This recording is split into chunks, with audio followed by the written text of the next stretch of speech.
Is up, people? So, it's gonna be a fun little one. Nothing serious, nothing big planned. Sorry, I'm late. I didn't want to, step on Channel Q's toes as much as possible because I didn't realize she was going live today. Let me make it so I can see you guys. I don't even know who's here. We're talking to myself. Hang on one second. All right, put this over. All right, now I can see you guys. What is up, Kurt? What's up, Gently Channel? What's up, Mathis? What's up, B-Ball? How you doing, sir? It's been a minute. What's up, Binary? GPS? Yes, hit that like button, please. What's up, Uber? How you doing, sir? It's been a minute. What's up, Jason? Of course. Concave week, every day. What up, 2.88? What up, Math? What's up, True Blue? Both the Eastern Time forgot. Who else is here? Of course, the Trollinator. Lodi's here. What's up, Robert? Stingray in the house. All right, so let me see if I can get this going. All right, so like I said, I got nothing big planned. I think I don't know if everyone's in shock still. I'm not sure if everyone is even putting thought to what had happened, but I mean, pretty much everyone's talking about Spurs' presentation. Now, mind you, I didn't hear it. Didn't listen to 1 second of it. The reason is because I know who Spurs is, and I know how his mind kind of works. And the worst part of it is that he had the confidence to go up there and say atmospheric pressure was not as we didn't have a great. What the? I mean, we can measure this. I mean, there is 0 observations of this. It's not temperature. If it was temperature, 0 degrees in New York during the wintertime shouldn't be cold compared to our 0 degree or 0 sea level here in San Diego in the wintertime. Temperatures are different. Can't be temperature. It's the way it works. Sorry. And Ranty gave him over an hour of that. And granted, they, Nathan and Ranty didn't back, wasn't backing Spurs at all. Thank God. I mean, you can spit bullshit, but you can't follow complete bullshit, right? Let me see. Get the Hangout set up.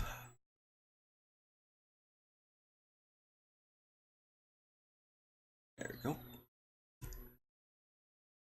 Yeah, so like I said, nothing big planned. Kind of, if anything, keep going over, what we were talking about yesterday with the geoengineering stuff. I know a lot of people had questions. I didn't even expect them to have questions, so we'll kind of answer some of those and see where it goes. Hey, you never know, it may end up into a flat Earth crap show.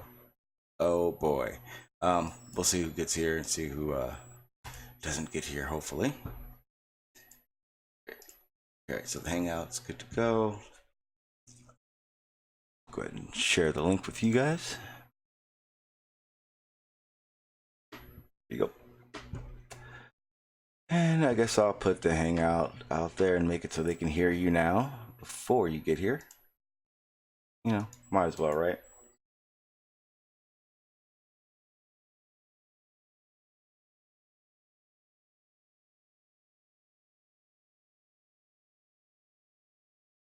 And let's go for a different background. I just don't like this background too much. Damn, leaves irritate me. I'll use this one because I know it irritates a lot of flat earthers. Yeah, I've heard a lot about that. So, let's see who's here in the chat. Jason, of course, is pushing that concave. Everyone who doesn't know Jason is the only concaver in existence. It's weird, I know, but This is the way it is. But yeah, we can keep going into what we were talking about. And if you were listening to Q, she was talking about a lot of it too. A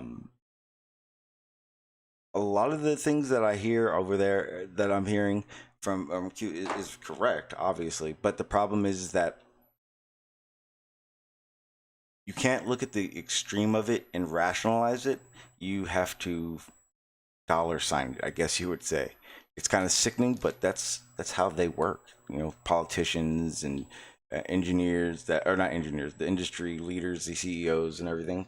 They're money driven, so they're not going to see any other way. Uh, what's up, Slick? How you doing? What's happening? What's happening? What's going on? Just chilling, just having an open topic. I had done some talk about some geoengineering stuff yesterday, so I was kind of just tipping off on that. How's your day going? Not bad at all. Just happened to be passing through, and I saw you were up and with an open invite, and I said, "Let me go on and join on here and see what's happening with these people." Absolutely, absolutely. I promise you, we won't have a round and round circle. I heard earlier that I'm not gonna lie. I like your style of argument. It's just it's to me it's just not rooted in finding evidence or acknowledging the evidence. It's kind of just you're floating and you're just here, and that's cool. But you gotta see how that rubs other people the wrong way. Well, that's other people's problem. What you have It to is. understand, it's like flowing water. You got to let the water flow. You can't just throw blocks up in it and expect it to flow. No, you got to let it flow. Mm-hmm. And I think that's kind of how they need to take your arguments because it was almost canting. Like I think earlier you guys were talking. What were we talking about? I think you were talking to Brenda about knowing if things were factual prior to existence. I guess or our personal existence. Right? No, And that's not what I was saying. No, what I was saying was there mm-hmm. are facts that are facts, whether you exist or not. That's what I mean. Oh yeah, that's absolutely true, and I see where you're coming from. For instance, we could say there were a civilization of nomads prior to our existence. We know that. We know that's a fact. It doesn't need to be a belief at all because there's enough evidence compiled that I know it's a fact. But I mean, it could be simpler than that. I mean, take the sun in the sky. I mean, the sun in the sky didn't arrive when I was born. It's there before. So it didn't require me to be a fact. And that's the only point that I'm making is that facts don't require people.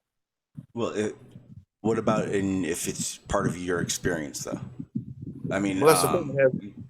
It has nothing to do with my experience. The sun is the sun, whether I experience it or not. but okay, so if you haven't experienced something, does it fall into an existence group, or is it just not? No, it does. It's not anything there. In other words, I just don't. Let me see. How can I phrase that? In other words, I have nothing to. It's not one way or another as far as I'm concerned because I haven't experienced it. But that doesn't change facts. What I experience don't change facts. No, no, no, no. Only well, in my opinion, only your facts would change your beliefs, but or your or it would or facts validate your experience. I guess you would say, right? Not even that. See, and that's what I'm saying. See, a fact just is. That's just something that has nothing to do with anybody. They just are. You know. But how, hmm, but how? I guess how would you know what you're experiencing is not just your perception, but the reality. Well, that's the thing, and that's the whole key to this. It's not about knowing. You don't really have to try to put it into any kind of context. You just flow with it. It's like water. You just flow with it. You fit the container that's there. Kind of like the man who spends his whole life trying to figure out the meaning of life. Well, it's the exact opposite of that. You don't try to figure out anything. You just let life come to you. Yeah, yeah. I And meant in the analogy of you spend your whole life looking for this pointless thing. Well, it's not really pointless. You know, it's kind of like it's not pointless. It's all points. Well, if it's all points, then what you don't know would matter, right? You No, not really. See, it's kind of like this. And in order to, let's see, in order to take in reality, you have to be open to all of it. You understand? If you cut yourself off and say, okay, I'm only open to this, well, now you just put a roadblock up. But if you're open to all of reality, you can, you know, that's how you experience reality, by not letting any perceptions get in the way of it. Now it's raining here, so you might hear noise in the background. So I'm gonna try to stay on mute as much as possible. all right, no worries. So in that, I would ask,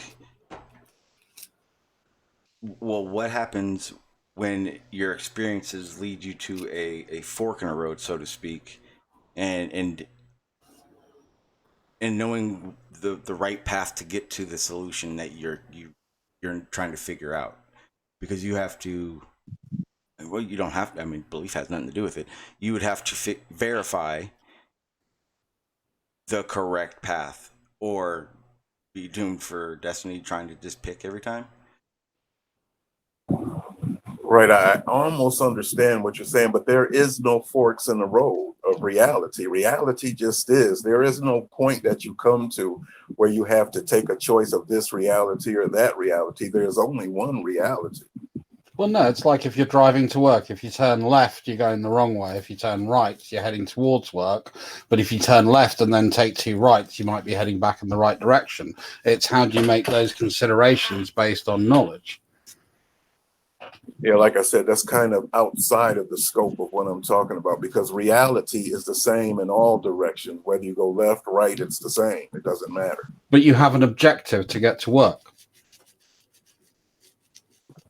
But reality is everywhere. So there's no, you understand what I'm saying? You're kind of, your analogy is just not fitting the circumstance.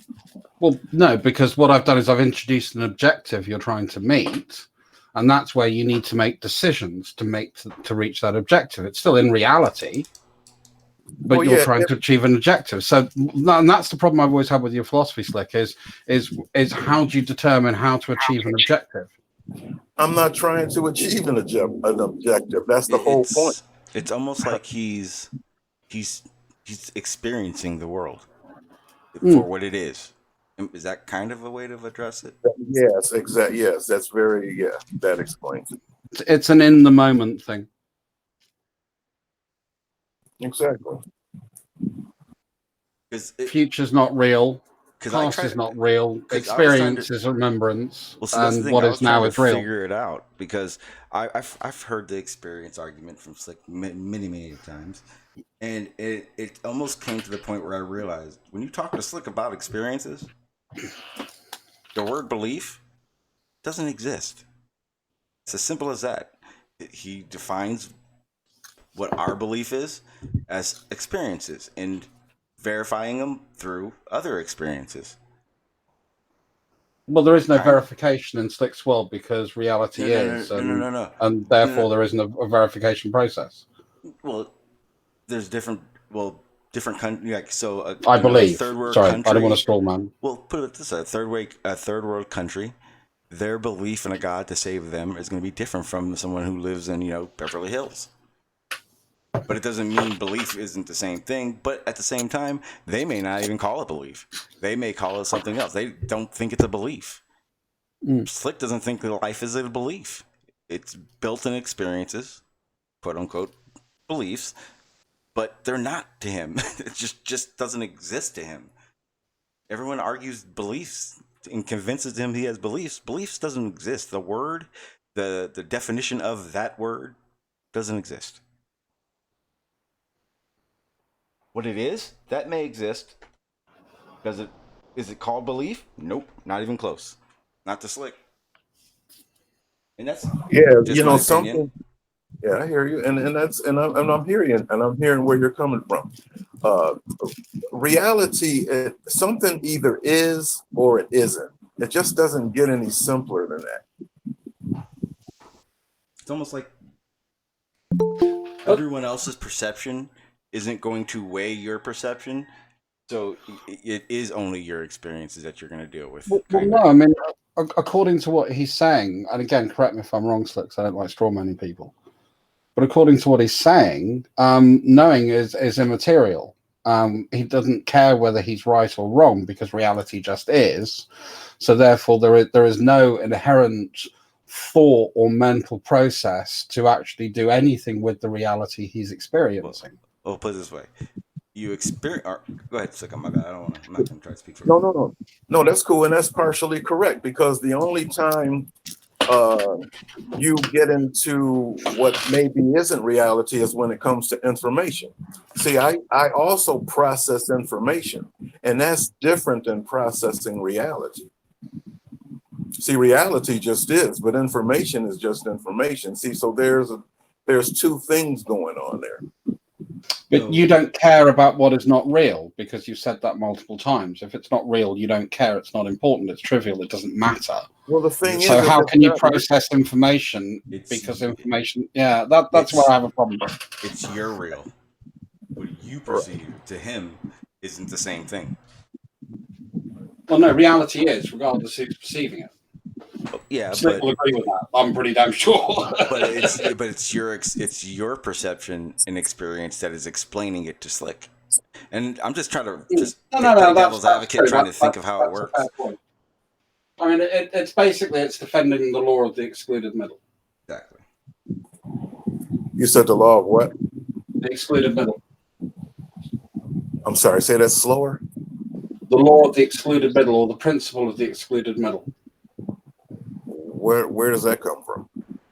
Well, it's also along with the law of identity. Something is what it is, or it is what it isn't. And then you've got the excluded middle. Oh, I'm trying to remember the exact phrase. Sorry, it's been a long day for me. Just never heard of it. It's one of the three main principles in philosophy.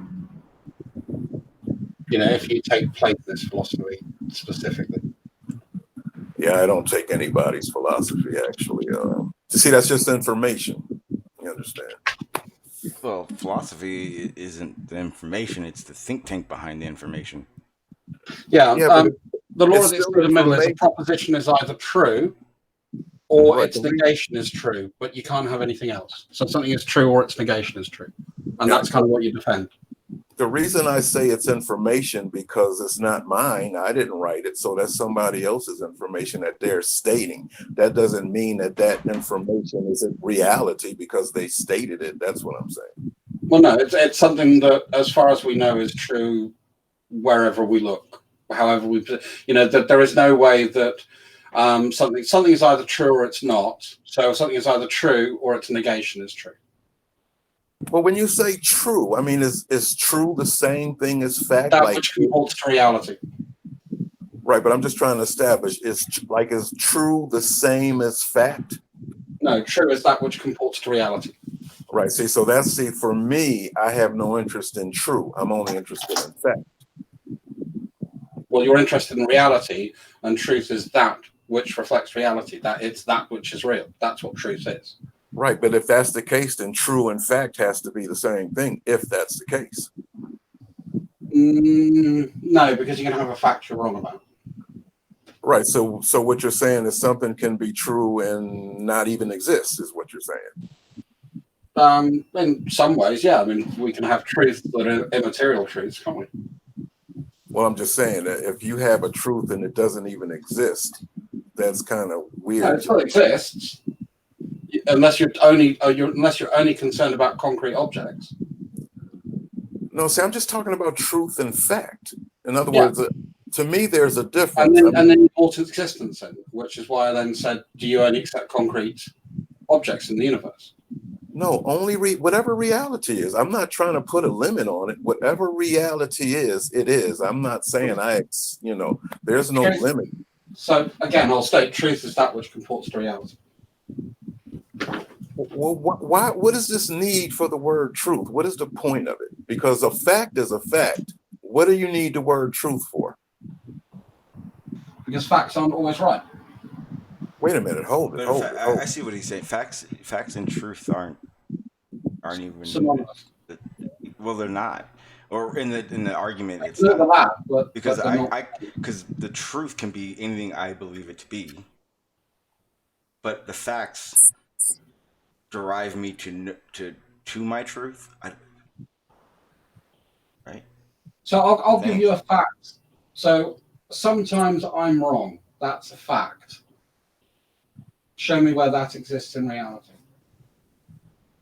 Everywhere, or that you're wrong, or that anyone's wrong. No, that phrase, that fact that I just imparted. I'd have to wait. Right. So yeah, I mean, I hear you. I get that, but I just don't understand the point. Okay, so here's another fact.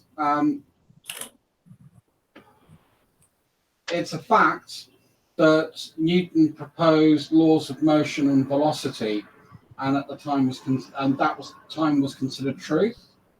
We've advanced beyond that, and we've realised that there are circumstances where that truth is no longer a fact. That fact is no longer a truth.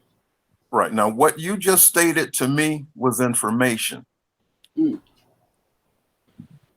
That's what facts are. Well, that means, so the sun, are you saying the sun is information? Because the sun is the sun. That's not information. Yeah, I don't think truth is part of it. Truth has nothing to do with it, actually, because your truth shouldn't have nothing to do with the outcome. It should be the facts behind that belief. I know, I'm sorry, Slick, but I'm trying to figure it out in my head. No, you're fine. No, you're doing just fine. It's a conversation, so. Yeah, because the facts help me conclude if my beliefs are correct, but don't quote my hypothesis. But it doesn't mean it's a truth. Yeah. I don't think truth is part of it. I don't, or at least I don't understand how truth is part of it. Yeah. Truth is that which is real, effectively, is a simple way to put it in how I think Slick views the world. And for me, facts are pieces of information that we try and build truth from. Yeah, see, that's where it gets confusing. But it's inductive rather than deductive. And I think what you want is deductive truth. No, see, to me, that's where it's getting all confusing, because it's really very simple. A fact just is. I mean, that's just really all there is to it. A reality is, or either something is or it is not. I mean, does that make any kind of sense at all? But how do you come to the is or is not, though? Here's actually a good way of thinking of it. Facts are bits and truth is the conclusion that we try and approximate the truth from the facts we have. And that's part of the problem that I have. That's part of my problem of dealing with reality. I try and get to the truth, but it's recognizing what the truth is or what reality is. And the difference between us is I don't do it. I don't try to get to any truth. I have no desire to do it. Well, I want to know what's real.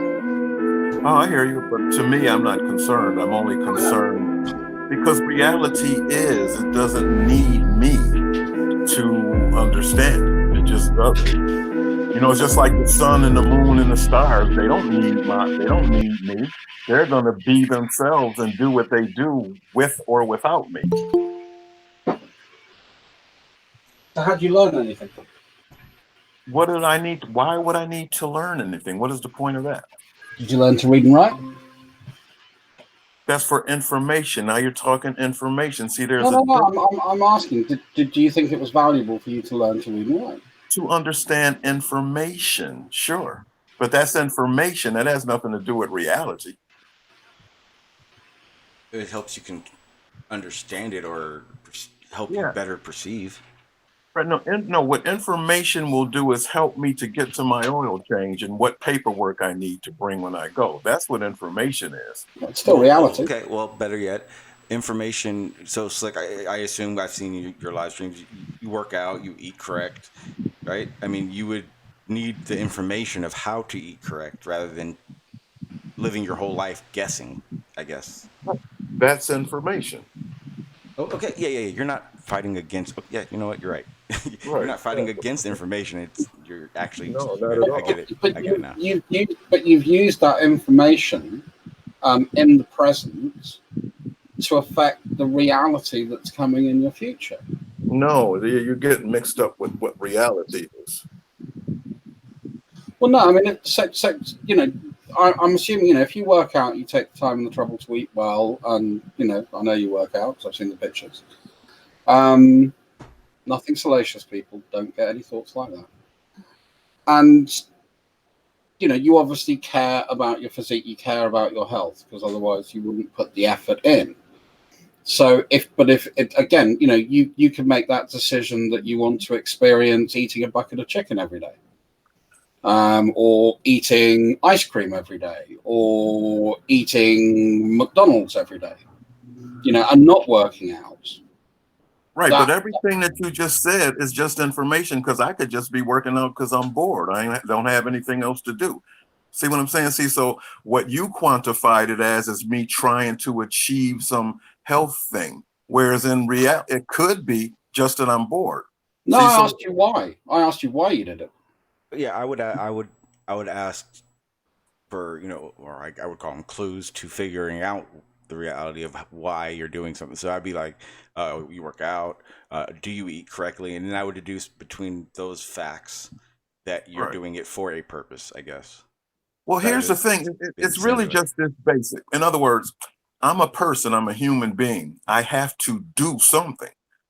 Even if I just sit in a chair 24 hours a day, I have to do that. If I work out, I have to do that.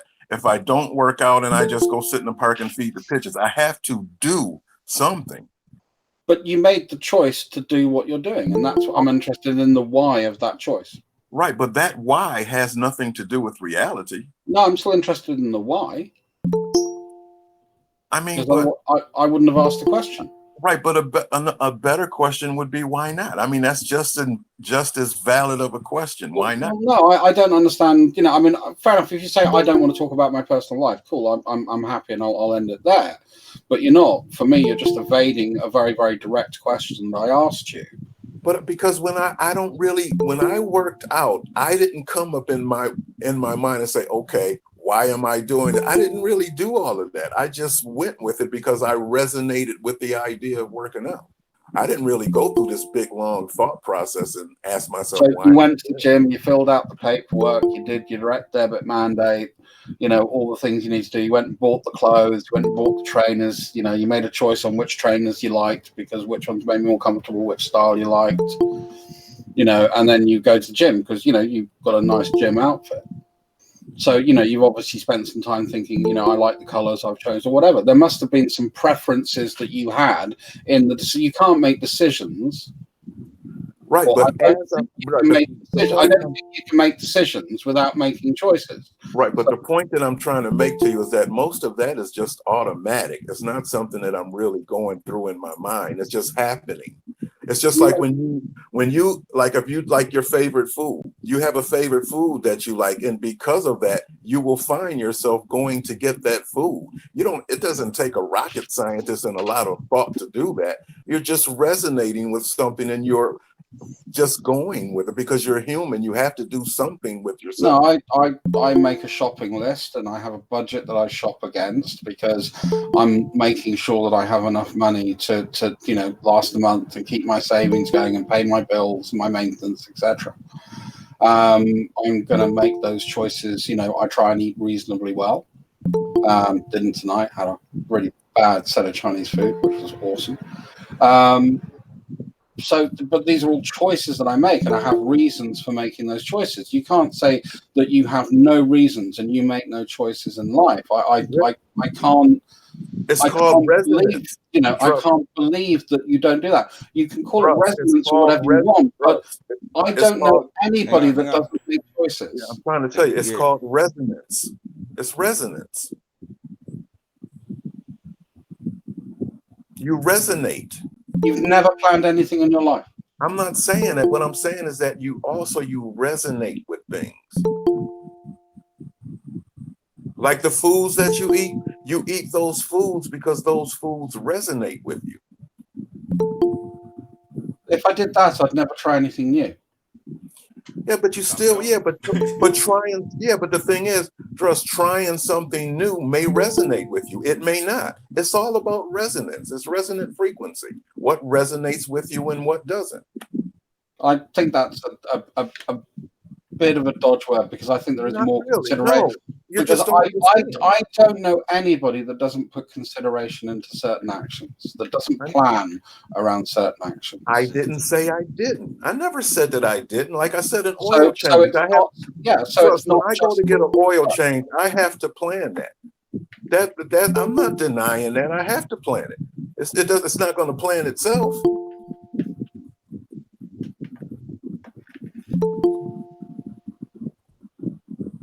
You think that I'm trying to deny and escape something, and I'm not. You're just missing that's fine. I accept that. You know, because it's even like music. When you hear a certain song, that I agree with. That I agree with. Because there's certain music, there's certain music, you hear a phrase, you hear a snatch, and you go, whoa, hold on a second. And there are certain songs, I agree, that lift you, that change you, that remind you of things, or take you to places, or remind you of experiences you've had. I totally am with you on that. The point that I'm trying to make is that I'm operating on resonance. That's what I'm saying. Like when people ask me, well, how do you do this? Well, how do you make this? Like you asked about working out. It's because of resonance. I resonate with that. Now, some people don't work out because they don't resonate with that. They say, I don't want to be bothered with that. That's not for them. The point that I'm trying to make is that it's all about resonance. Even in the physical world, things operate on resonance. When you tune in your radio to a certain station, you're tuning into a resonant frequency. Now, there are other frequencies broadcasting, but you're not tuned into them. Now, somebody else is tuned into another frequency. They're all broadcasting at the same time. It's just, what do you resonate with? And that's what life is kind of like. It's a whole bunch of frequencies going on, and you either resonate with some and you don't resonate with others. It's just that simple. You're conflating the term resonate, though. Not really. Explain. Yeah, really. I mean, if you're tuning into a radio station, you're not tuning into a resonant frequency. You're tuning into a frequency. It's not a resonant frequency. It may resonate with you personally. That's my point. It's not a resonant frequency. I know, but that's what I'm saying. It resonates with you. That's why you tune into it. Right. And yes, what you're saying. Things do operate on resonant frequency. Yes, they do. I'm not saying they don't. If you tune into a resonant frequency, I know all about resonant. If you tune into if you resonate, take for example bridges. If the wind vibrates that bridge at its resonant frequency, it's gonna freaking shatter and fall apart, and there's proof of that. Sure, like a glass, like a lady singing and does that to a glass. I get that. Yeah. Yeah, you should see what happens to a motorbike when you hit resonant frequencies. But when I say tune into a radio, I'm talking about you tuning into the station that resonates with you. That's what I'm talking about. Another person, they may not, that station doesn't resonate with them. Yeah, so I mean, for me, you're just talking, you're just saying preference. Yeah, it's resonance. Preference. Same thing. Yeah, you know, I don't know what's wrong with resonance. Why are you fighting that word? No, it brings more than it needs to with it. I use resonance because resonance is frequency. Frequency is a really huge thing. It's everywhere.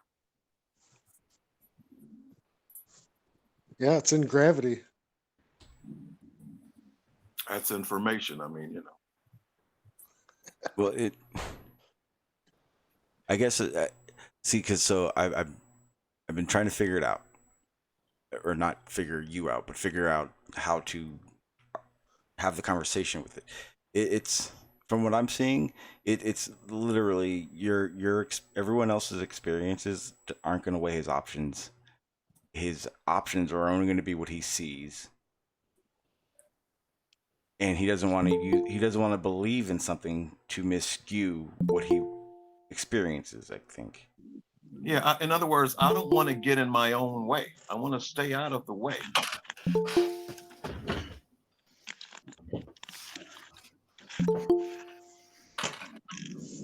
a lot of times people get in their own way because they cement their foot in the ground, and then all of a sudden they can't do anything else because they're cemented. I don't want to do that. I'd rather flow like the river. It just takes the ability to say, gosh, I was wrong. Something I do a lot.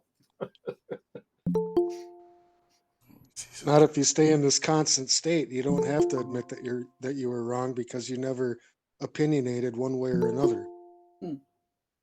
There you go. Yeah, I mean, I suppose for me, yeah, I mean, I resonate with the fact that I want to understand. And it's through understanding and comprehension that I gain a better appreciation for the world around me and the reality that I'm living in. And I accept the fact that at times I can be in error. That's what resonates with me. Sure. And for me, I resonate with being open to all of reality. So I'm gonna go ahead. I put the link in our little side chat right here of a new hangout, so we don't have to keep hearing the ding dong the whole time. The link, he won't be able to get this link, so we won't have to listen to it if you guys click that link in the side chat, and we'll end this one. Cool. And that way you guys don't have to listen to this anymore. Oh, I didn't even hear the ding dongs. I didn't notice them. You guys don't hear that? Oh, No. okay. I didn't hear it either. That sucks ass, because I hear it and everyone in the chat hears it. It's is it who I? Yeah, so I'm already started one, so I'm about to go over there right now, and that's why I put the link in there. Oh, let's go over to that one, and we'll Is that the link that's right in this chat that we're having now in the text section? Yeah. That's what we're all experiencing. Yeah, I just put it there.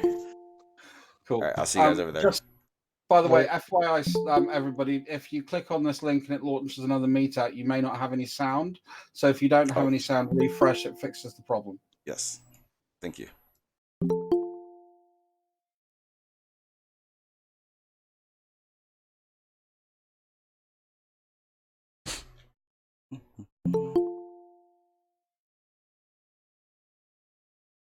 So now I'm going to go over to the other meeting. And I started admitting them. Perfect. Can you guys hear me? Hello. Not sure if they can hear me yet. There we go. There, perfect. So everyone can hear everyone? We're all good? I'm good. Cool.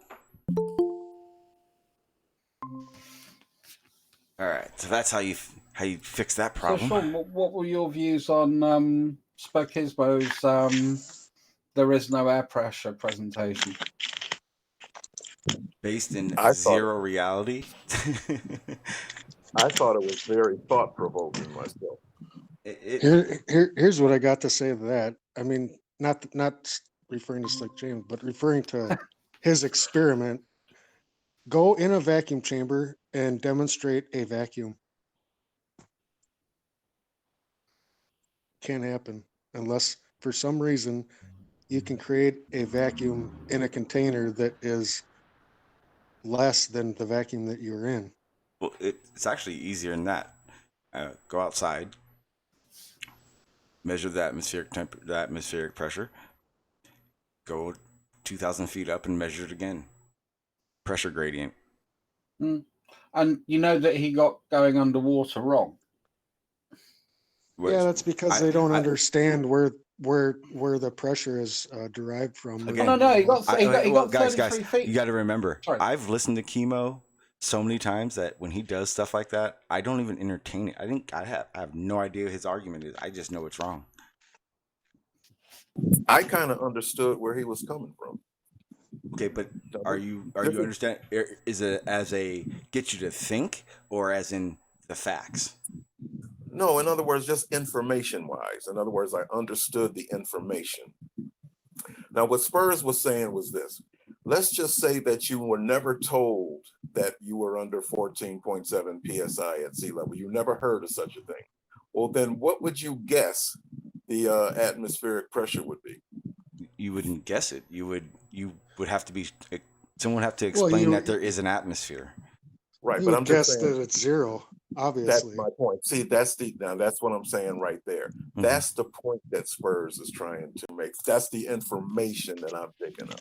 Okay. Yeah. Okay. So it's a what are they telling us versus what's happening, not what he's saying is correct. Right. He's saying right. What he is, he's raising a question that what if what we're being told is wrong? Because and he's after he's saying that, he's saying, here's the thing. What if you were never told of this 14.7? What would you think it was? Because when you think about it, you don't feel anything. Like if you take your finger and you press it in your arm, you feel that. But if you're not pressing anything on your arm, you don't feel anything. So that's what he's talking about. I feel the wind. Right, but on it wouldn't instinctively say, oh, it's 14, 0.7 psi, 14.6 psi. But I mean, what gets me is we've worked out ways to measure things, and we also have a good understanding of the physics that sits behind it, and we have lots and lots and lots of good information. So for me, unless someone brings some very credible evidence to say this is why I think we're being lied to and why all these facts are wrong, then really, what's the point? Yeah, sure, but like I said, that's bringing in a whole lot of other things into it. Just on without the conspiracy part of it. I mean, it makes sense. Like if you take a tire, you would think that to be able to squeeze a tire that had any amount of pressure in it is going to take some force. But if you just take a tire that's just laying on the ground, you can squeeze that thing very easy as if there's nothing in it. But in reality, there's 14.7. No, actually, that's not true. I'd only be able to do that if there's a hole in the tire and the air can come in and out. If you actually just got a tire and you opened the valve up, you trapped, so you filled it full of air and then closed it. No, you'd be able to squidge the air. It wouldn't be as hard as when it's fully blown up, but you wouldn't just be able to crush it like there's nothing there. Like if you took the valve completely out, there was no resistance. There will be resistance there as long as you have a valve in. Yeah, but that's not kind of the point I'm making. I'm saying if the tire is there with no air in it whatsoever, then that's not reflective of the model we're looking at. Right, but in reality, according to the 14.7 psi, that tire has 14.7 psi of air in it. Now I know what you're going to say. There's also 14.7 on the outside to counter it. But no, I'm not saying that. I'm saying unless you actually seal it, then it's not a representative experiment. It's a worthless experiment because it's faulty, because it's not sealed. So you're not actually measuring anything more than the fact that you can push air in and out of a tire, because I can put my hand against where the valve would be and feel the air blow out. Okay, so let me ask you this. So put the valve back in. Just have it with normal atmosphere of air. Put that valve back in to make it airtight, so the air can't escape anywhere. So you're then measuring the actual force you're talking about, and you will feel the air in there. Okay, so maybe I'm just misunderstanding you. If you take a tire or the wheel that you just bought from the store, you haven't put any air in it yet, and the valve is on it. If you squeeze that thing, it's going to be really easy to squeeze together, correct? Yes, because there's no air in it, or very little air in it. It's not at the same pressure as the atmosphere outside. Well, how is it not? What happened to it? Because you're counteracting the weight of the material. It's been flat. It's been flat packed with all the air sucked out of it to make it fit into the packaging. So there's no air in it. So you're laying it out. So if you took it, unwrapped it, take the valve out, blew into it so it's just round, let it settle, put the valve back in. I'm not saying that, Druss. I'm not talking about the air pumped out and it's flat. I'm talking about a tire that just has its residual. You know what I'm saying? I'm not talking about the air sucked out of it. I'm just talking about it's just sitting there with the regular air. Yeah, I'm not saying that it's. You're talking about like a tire on the rim already? Yeah, it's just sitting on the rim. No air's been pumped into it. It's just got its regular residual. Oh, but see, that's the tire though that's doing that. That's not any kind of pressure that's keeping that tire like that. It's just I see what Slick is saying, and that can be explained simply by if you just have your tire sitting there with no air, or no air in it, no air pressure in it. You take the valve stem out, and now you can push the tire down, and it'll push air out. And when you let off, it'll suck air back in. That's the 14 psi that you're talking about. It's there because if you put the cap on, you're going to feel pressure in the tire. It's the same way as if I got a car tire, I took the valve out of a car tire and I chucked my knee into the top of it to squelch it down a bit and held my knee there, screwed the valve back in. It's not going to pop back up again because there's negative air pressure. The air pressure is less now on the inside than it is on the outside. Well, because of the resistance of the thing trying to expand back to its original Yeah, but there is no such thing as negative air pressure. Okay, yeah, you're right. It's less than the air outside. Thank you. I was wrong there. Thanks. Negative air pressure? Yeah. No, I was. Yeah, I meant basically the pressure inside was less than the pressure outside because of the tire wanting to expand back to its original shape. So we have a force, we have more space than we have air. There is less air in the tire than there is outside, and therefore the air pressure in the tire is less. If I then take that valve out again, it'll go and suck that air in, or the air from the outside will expand in, because the air pressure inside is less than the air pressure outside. And then if I put that valve back in and I try and squash that tire down, it'll be a bit soft, but I won't be able to squidge it completely flat because there will be 14.7 psi of air in there as long as there's no other force acting on that object to deform it. Yeah, air acts like a spring. Yeah, I see what you're saying. Yeah. Sorry, I didn't explain it very well the first 5 or 6 times. What gets me is that science says that there is no singularity, but pressure is a singularity. What? Pressure is a singularity. How did you determine that? Well, is there negative air pressure? No. So there you go. It's a singularity. It would be the absence of nothing. Exactly. So it's a singularity. Not exactly. No, it's something that you're reducing something down to something that can be zero, and because it's actually, if you want to look at it that way, I would say no, it's not a singularity from my point of view and opinion, because what we're doing is we have an accountable amount of stuff, and all we're saying is we have stuff and we can get to zero, and then there is no stuff. Well, that's exactly my point. So their information for it not being a singularity is dark matter and dark energy. Actually, antimatter. Well, antimatter. I know antimatter has been measured. That would be your negative stuff, technically. Well, are you talking on the particle level or? Yeah, I was just thinking, actually, that would be an interesting thought. So if we're looking at it that way, and antimatter's below the zero line and matter is above the zero line, does that mean if there's only antimatter gas, it's a negative pressure on our scale? Who knows? Well, it wouldn't be very. They've detected antimatter, right? Yeah, but think what would happen if antimatter gas actually came into contact with us as humans and matter. It would have I wouldn't want to fun see times. that. I wouldn't want to see what happens. Well, I don't think it matters. It won't. That's what you mean. It won't matter. It's a bit worse than light blue touch paper and Stanwell back. Well, at least we know Slicks has believes. Oh, let's leave that. Come on, sorry, We're don't. Just leave we're it. in a good place. Yeah, right now. careful.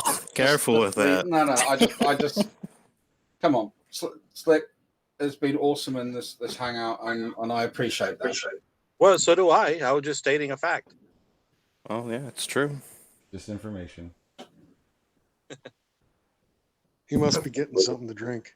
Oh, there It's he is. just an opinion. People have those. How do you know people have those? Maybe I don't have an opinion. Maybe I'm just different that way. Maybe Carlos is a robot. I can only go by what you say, so you know. So can I, and that's how I debunk your own rhetoric. Well, just that's the thing. You got to worry about your rhetoric. Let me worry about my rhetoric. I'll take care of mine. You take care of yours. Problem is that your rhetoric affects me because we go endless hangouts talking about your beliefs. Well, you don't have to come where I am. You can always go do something else. You don't have to follow me. Fair enough. Same to you. But your opinion doesn't bother me. It's just an opinion. I'm not offended by it. Who cares? Nobody's even talking about offense or not offense. I mean, what the heck, man? Well, you were saying that what I do bothers you, and it's hey, Shawn, you get my links through Skype? I did, sir. I apologize. Yeah, I was like, dude, come on. I told you the other night. I sent them. Well, the funny thing is I don't use Skype, and the only reason I did is because Jose uses it, so like I pop in every once in a while, but I'm never on it. So when you said you sent it to me, I checked YouTube, I checked Discord, I checked my email. I'm like, he said he sent it, and he didn't send it. You need to send me your email so I can have that then. Yeah, definitely will do. Cool.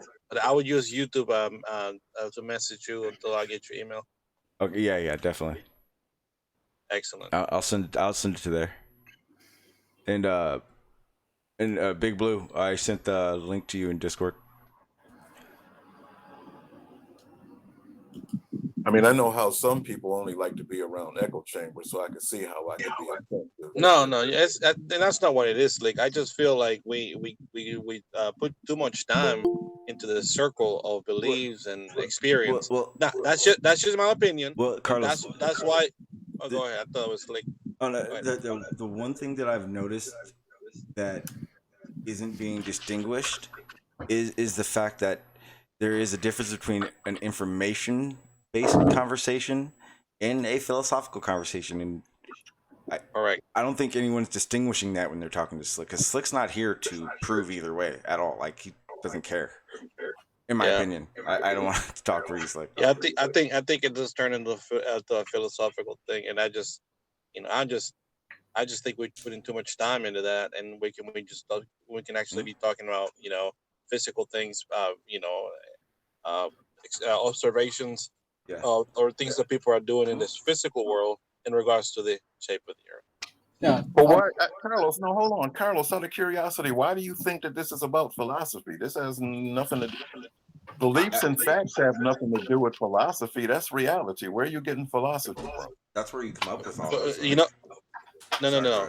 The fact that you come up with a thought of accepting reality without having to verify it, because reality is, that's when it turns into philosophy. And you know what? Yeah. If I'm using the word incorrectly, then I am using the word incorrectly. Maybe it's not philosophy, but it's freaking aggravating.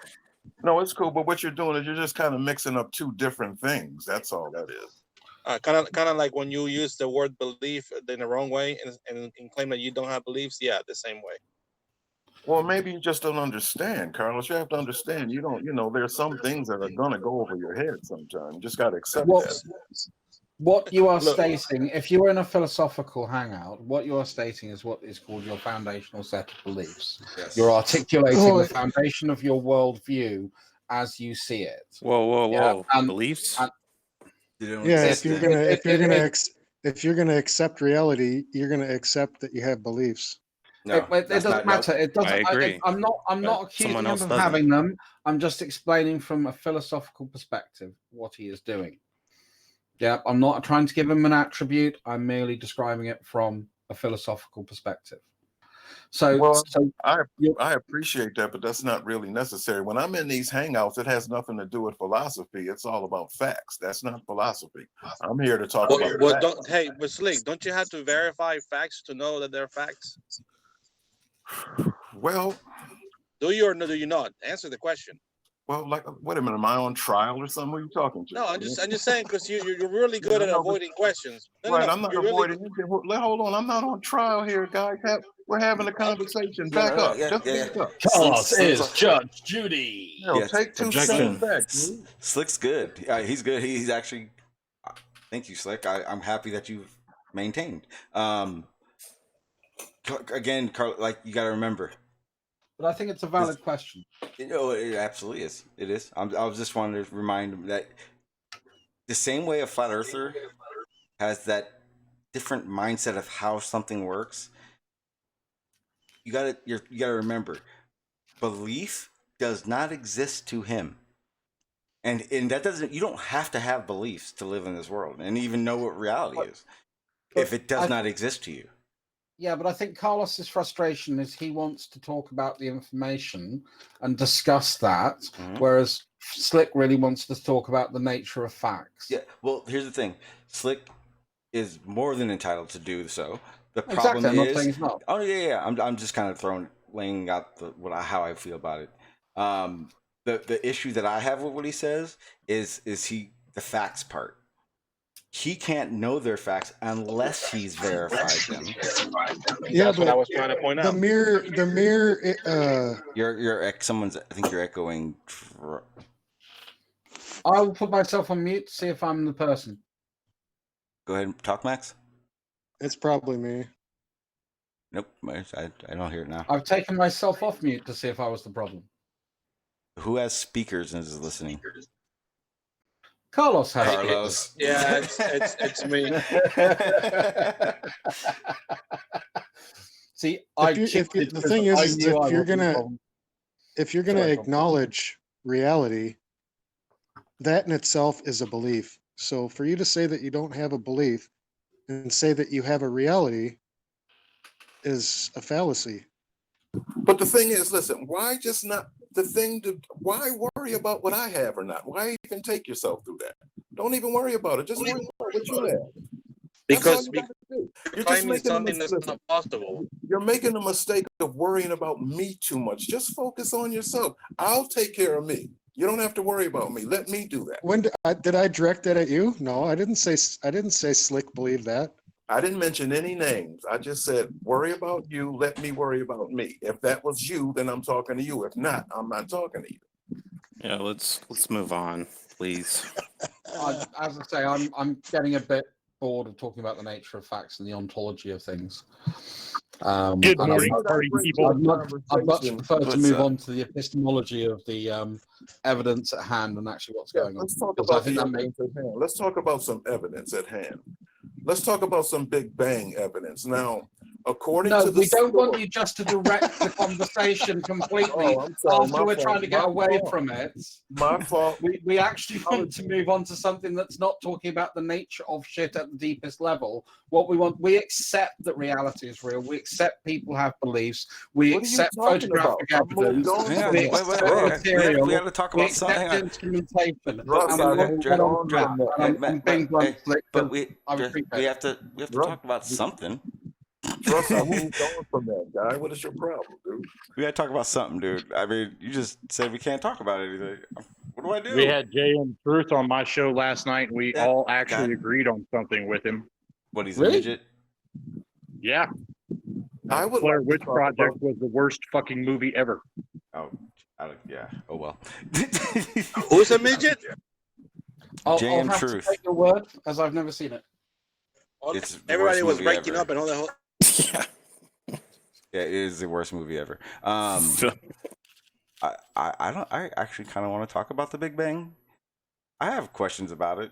Yeah, but hang on. Do you see how Slick totally avoided the original question of do you have to verify facts for them to be facts? Oh yeah, he's not going to. Yeah, he's he's not going to. I already said a zillion times, a fact is a fact. It doesn't need my verification. It just is. Well, how can someone know the fact? The problem is you said that you weren't here for a philosophical conversation. You were here about the information. To give your information as fact, you would have had to verify it. Who are you talking to me? Yeah. Wait a minute, I'm sorry. I thought you were talking to Carlos. I'm sorry. Say that again. If you're, because earlier you said that you weren't here for the philosophy of it. You were here for the information, and for you to give information, you would have to have verified it for it to be fact. You can't not necessarily. Why? No, not necessarily, because we're here to discuss it. That's what the discussion is about. We're discussing it. Back to the nature of shit. Okay. Like, in other words, like the Big Bang. We're just discussing the Big Bang. It has nothing to do with me or philosophy. We're just discussing the Big Bang. It's a conversation. So if the Big Bang was a fact, we wouldn't have to verify it, right? We just have to accept it. Dude, what are you talking about? We're just having a conversation. You're making too much of this. Yeah, the Big Bang is a fact. Something happened. I think after that is kind of a how and why we don't really 100% know at all as fact. We have ideas, but then again, it was so far away. I mean, how long ago? But Shawn, when you say it happened, yeah, right. What are you basing that on? When we look into a telescope, we see a wall of light that would represent the same thing as if we were looking at a star that had just blown up. You know, that flash. We see that. We're seeing that. That means something. Yeah, it's something of insane proportions would have had to have happened to have that wall of light happen. So that's kind of why we even came up with the term Big Bang. Okay, so I'm just so I can be clear. So what is what you're saying that they look to a telescope and they see a wall of light, and based on that, they made these determinations. Is that what you're telling me? And as layman understanding of it as I could give, yes. Yeah, at the most basic level, I suppose you could say. We made observations with instruments and we gathered data, and from that data we concluded that this is a very reasonable explanation for the observations at hand. Yeah. Okay. I don't want to be anywhere near professional of it. Okay, so now let's get into it a little bit more, because now that you said the wall of light, now what did they think that they were seeing? In other words, what is their interpretation of what they saw? Now, this is what I heard. Let me tell you what I heard. I heard that what they saw was galaxies expanding from like 13 point something billion light years away. Am I correct in this or no? Okay, so you're talking about red shift, right? I wasn't going to go into the Hubble constant and shit like that. But I think that's what I'm speaking. But do I have the gist of this correctly or no? What we kind of noticed was that there was a very strange spread of microwave radiation across the entire visible sky, northern hemisphere and southern hemisphere, and it was actually found by accident in the 1930s, and it was a very interesting discovery. That background radiation had problems because it didn't really conform to any of the thoughts that we had. Another discovery that happened is we noticed that things were moving further away from each other due to a redshift. Okay, what things? What things? Stars, galaxies. Now, how far away are these stars? How do they have an idea of how far away these stars? I'm just trying to get clarity. No, I'm not going to go through each individual microscopic step. Hang on. I'm not doing that. I'm just trying to get a little clarity. Just calm down. We're having a conversation. So what's observed in a nutshell is stars. We are observing stars with different colors, basically. We know that a star that's blue is so and so far away. We know a star that's we know that a star that is blue is moving towards us. We know that a star that is red is moving away from us. And what we can do is we can measure the distance to closer stars up to about 100 light years using parallax methodology. For stars that are further away, we use pulsing stars called cephalids. And from that, we can judge distance based on their brightening and dimming. Yeah, and it's from that methodology. And if you want to get the exact detail and maths and data that they've got to support it, listen, it's just a conversation. I'm just asking. I know, but the thing is you want to get to a point in a conversation where, I'm not an astronomer. Yeah, I've got an okay-ish level of physics. I'm No, but you don't I've have got to take me, reasons. Josh, you don't have to take me through all of this. It's just really unnecessary. Well, no, because I'm trying to give you But an to idea. use, We're just having a basic conversation. You don't have to really do all this. Okay, so No, there, no, no, there hang are on, some guys, hang on, because I actually agree with Slick right now. Hang on, you guys are like right now. He's trying to just relax and have a conversation, and everyone's ready for the I have experience conversation. I know. I don't think he's gonna do it. I have confidence it's not going to happen. I really think he's just trying to chill out. So let's just have that conversation because I don't know very much about it. And I'm sure there's probably people listening that have no clue about it. So even if we do go down these little steps, we're still getting the information out to people who know less than what we know. Maxwell's making a hell of a lot of noise, Maxwell. I thought it was you, Dean. I just expected it. No. Maxwell, stop dragging the bodies across the floor. Hey, Dean, do you want your stickers in 4K, bro? Yeah. Hey, Dean. I'm running 1080 confidently today. 1080 60 confident. No, 30. No, I took it down to 30. 1080 60. Yeah, you don't need 60. Well, I came in because I thought I came in because I wondered what people thought of the Light Sail 2 project, given the fact that the Japanese in one. its preliminary testing, it's just sent 2 images back, which are pretty stunning. F the images. Do you know what that thing is? What the mission is for that thing to do? Then that's insane. Is it something to do with Is it something to do with the name? I haven't heard about this. Well, that part confuses me. That's what really put me onto this story. So it's a solar sail. Yeah, the Japanese Space Agency launched a solar sail. And the mission of this solar sail, for one, is confusing me how it's done. But two, it's literally the idea of interstellar travel, basically. In this version, it's more for probes to get them out there further. But it's not. Wait a minute. It's not a Chinese endeavor though. It's a crowdfunded. I said it's a Japanese. Jax launched it. Japanese. I didn't say Chinese. Did I say Chinese? It went up, wait a minute. It went up Japanese. Yeah, okay. All right. Well, fair enough. But it went up on the SpaceX Falcon Heavy. Delivered I it don't up. give a up fuck. there. It's Jax's. God, if you're gonna come up here trying to be all like, I got the top story, at least have it. No, right, I man. wouldn't. No, I don't know. I don't know that much about it. I wondered if anybody did. Falcon X was the DHL delivery driver getting the signature at the top end. You got to remember, there's only a select few space agencies that have the capabilities of launching, let alone the money to continuously launch. So yeah, they piggyback off of them all the time.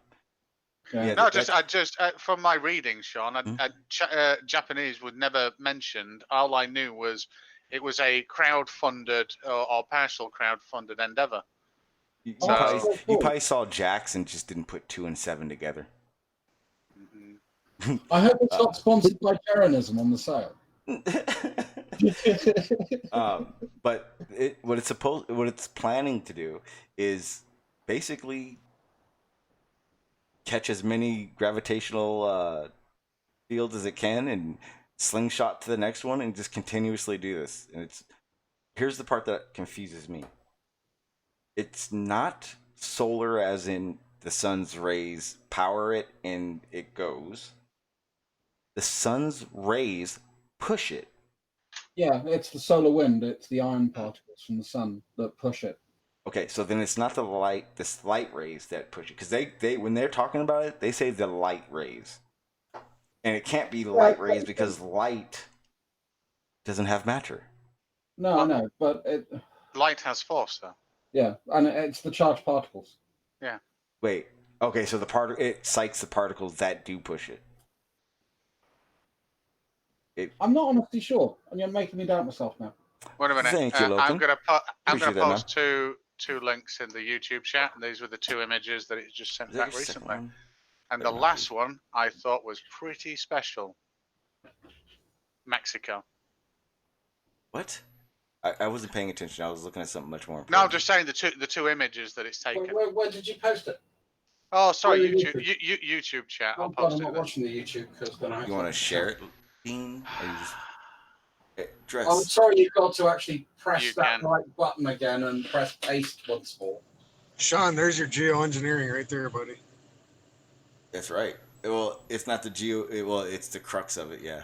Are they capturing by you? You know. Oh well, that's Yeah, they're capturing. Fuck. They do everything. They frack here. They, Yeah. Is that like a single image? And the problem with that is what they'll do is once the public does realize how dangerous, or not dangerous, how ineffective a lot of this stuff is right now, they're gonna go, well, all the oil workers and industry that are doing all the carbon capture, they're gonna all lose their jobs, and then what are we gonna do? Watch. That's gonna be the next step when people go, wait a minute, isn't this dangerous? That's exactly what they're gonna say.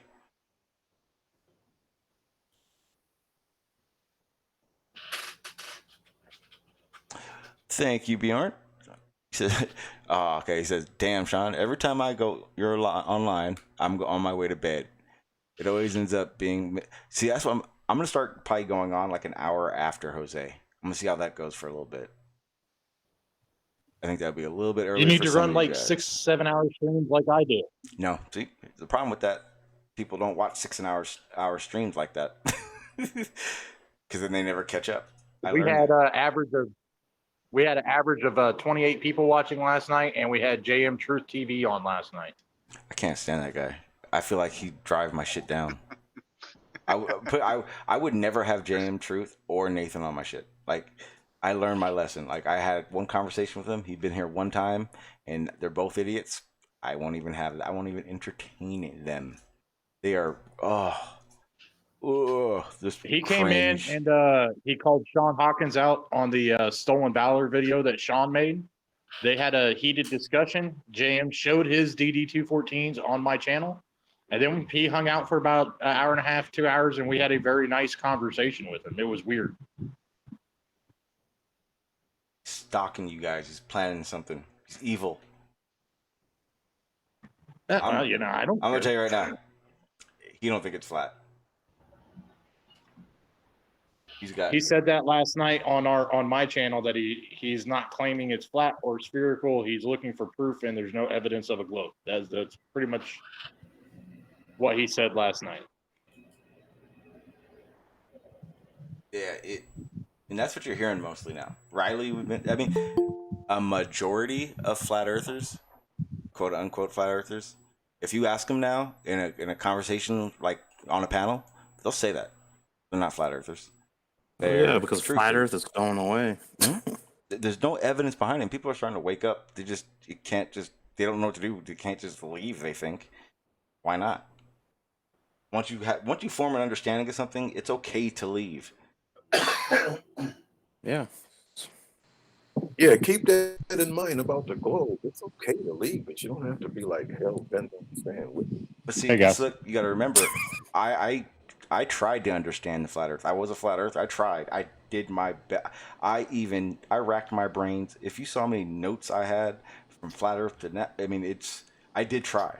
And the reality of it is those forks in the road that I was saying, I went down so many of them. I had to realize I'm just ending up in a circle.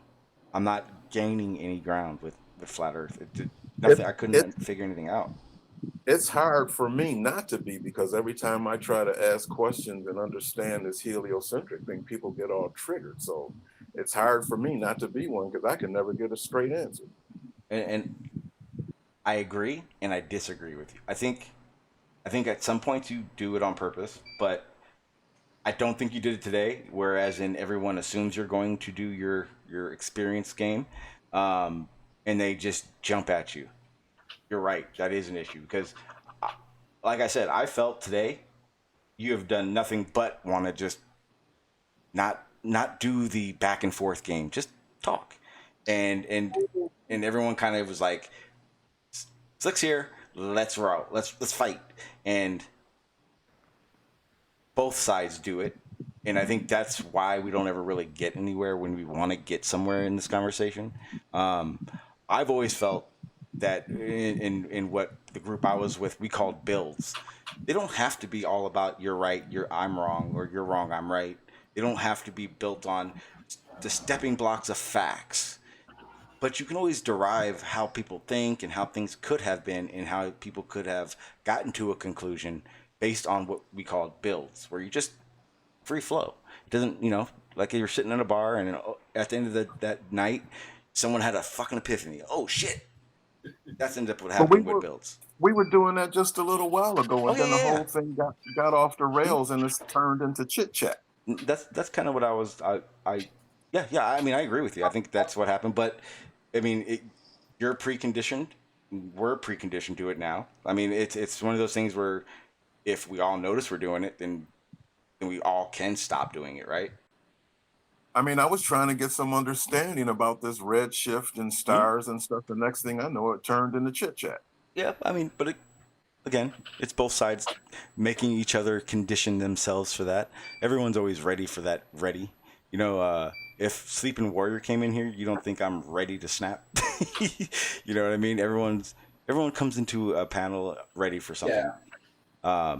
I know Dress addressed it. It's funny. He addressed it and said, he apologized for it. I mean, he's noticed himself doing it. It happens. It's just about noticing you're doing it. I had an agreement with Slick where, if he was being respectful and nice, then so would I. And I recognized that I was moving away from that, and that's why I apologized, because I try and keep my word.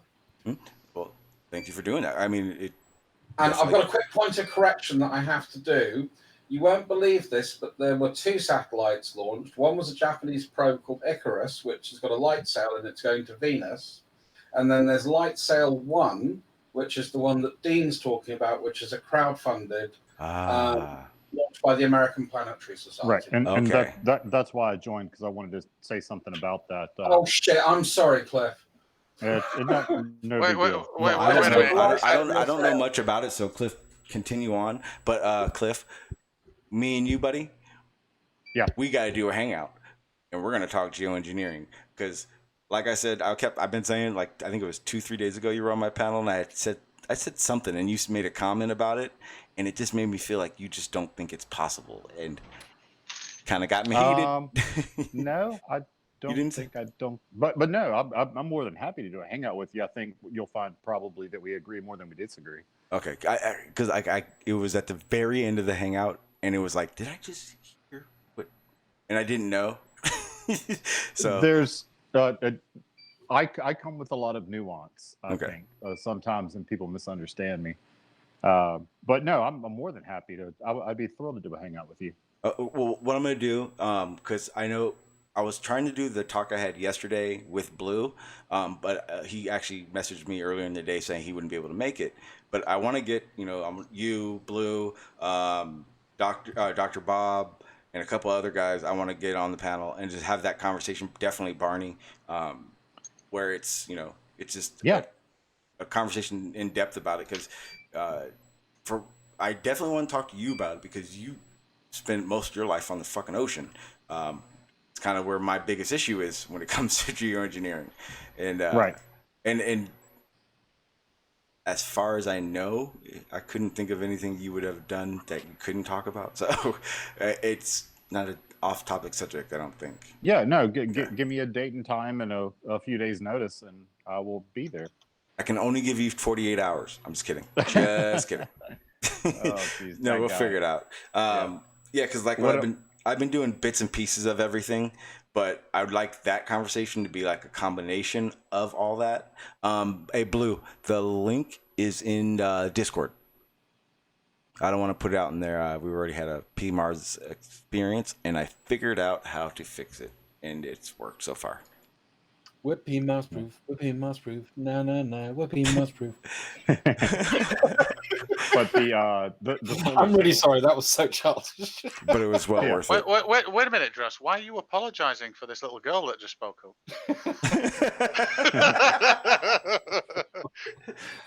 Sure, she can speak for herself. I hate when Dean's right, but Dean's right. I'm so going to stick a neodyme magnet on the inside of your little nice apple box. To kind of bring it back to where we were talking about with the Big Bang. Well, I wanted to say something about the solar sail. Oh yeah. Sorry. Just really, just one small fact. Oh no, absolutely. Go ahead. The way that works is that photons, they don't have rest mass, but when they're in motion, they have momentum. And so if you're in space, there's almost no friction or no opposing force. So that momentum propels the solar sail. I thought it was the momentum of the photons that are hitting the solar sail. There's nothing to stop them, so that it just that's what propels it forward. But I thought photons didn't have mass unless they don't have rest mass. Okay. It's really, I get it. Oh my God, you would not believe the shit that I went through trying to understand this. Oh no, Cliff. Yeah. I'm teaching myself particle physics. I know exactly what you're talking about. It is not easy. I am stuck right now. It's frustrating. Yeah. No, I went through. It took me about 2 weeks to figure out. Okay, photons don't have mass. Then how do they have momentum? And I was taking these equations and I was plugging 0 in for mass. Yeah. Well, I was getting 0. That's the problem, because the making blocks of a photon all have mass. Right. But it doesn't have mass. It's like it confused the shit out of me too.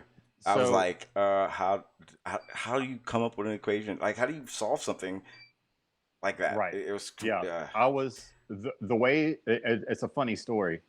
So I'd been thinking about it for like 2 weeks, and I've been talking to people, most of who don't care anything about this, and were telling me shut the hell up and go away. Hold on, the wife needs me. I'll be right back. Yeah, I always think light is one of those weird things, because it is what it is and it is what it isn't, and there's not much in the world we can say that about. I thought they came out and said light has mass. No. Josh, It's you got called, a camera on. don't they call it quanta? Oh. Well, I don't know. I don't understand enough. I think that's. I don't think they understand enough about quanta to. Well, I mean, they determined that light had mass when they seen stars behind the sun that shouldn't appear there when they're bend around. No. That's mass can bend light. Yeah, exactly. But that's not the same as it having it. Mass bends light. The mass of a planet bends the light. It has nothing to do with the mass there of has the to light. be a mass. There has to be a mass for it to be bent. That's my point. Well, the sun would be the mass. I know, but there has to be another interacting mass to bend. Oh, I see what you're saying. That whatever it is. Blue. I thought I put it in the. I thought if light didn't have mass, it wouldn't bend. See if I have Actually, there's another problem as well, because obviously the whole point is things reach the point of the speed of light. One of the reasons that things can't go the speed of light is because of the contradiction of the increasing mass versus the energy required to increase the velocity. I'm an asshole. My bad, Blue. I'm over here fucking sending Blue the YouTube link.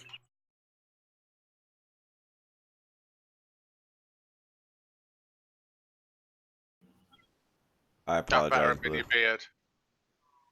All right, you got the link in your Discord now, for real this time. So you proponents of carbon capture? Say again? I'm against. You're against? Yeah, because it no matter how much carbon they capture, they will emit more CO2 in emissions than they capture. Yeah, and that's part of my problem is the energy cycle doesn't seem to warrant it. Say it one more time.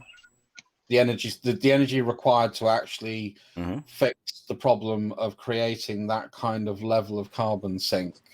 You know, whether you're talking about increasing the alkalinity of an ocean, or whether you're looking to increase microorganisms in an ocean to, increase the absorption of carbon dioxide, which I think is one of the major proponents. Well, energy and carbon production required to produce that is a problem in itself, because it's offsetting the amount of carbon that's taken out of the atmosphere by adding more there in the first place. I All right, apologize. guys, I'm back. Sorry. Hang on. Blue, I do apologize. I remember sending you a link. I didn't realize I sent you the YouTube one. I do apologize.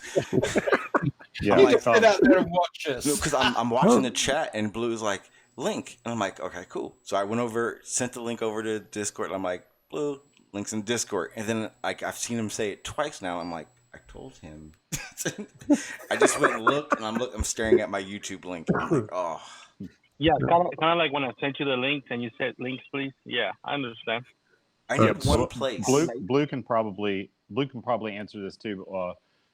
Sorry if I cut anybody off. What I was saying about light and momentum is that you have to understand that a photon at rest has zero mass, but when it's moving, it does have mass, because as speed increases, mass necessarily increases. And that was the speed bump that I couldn't get over for about 2 weeks. And then finally I was listening to something unrelated, and that topic came up, that as speed increases, mass increases. That's why photons, when they're in motion, have mass, and that's why they have momentum. That's why they can propel a solar cell, a solar sail. But this is the follow-on question that I had, which is, if that's the case, as you know, one of the problems of taking mass to the speed of light is the problem of energy to increase velocity. How do we get to the point of it actually being able to have that amount of potential mass and the energy to propel it at that speed? Well, so that was one of the obstacles, wasn't it? Now, the reason that light propagates, I don't know. And as far as I know, nobody knows why light propagates.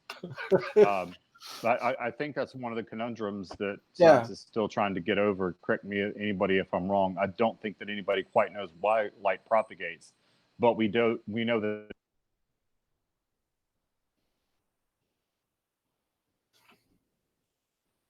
A lot of good information flowing through. We don't have to understand it. We just have to accept it. Correct. Forget about verifying that crap. Yeah. So if you had a scale whose area was the size of Chicago, at solar noon, Chicago would weigh 8 pounds more than it does at night.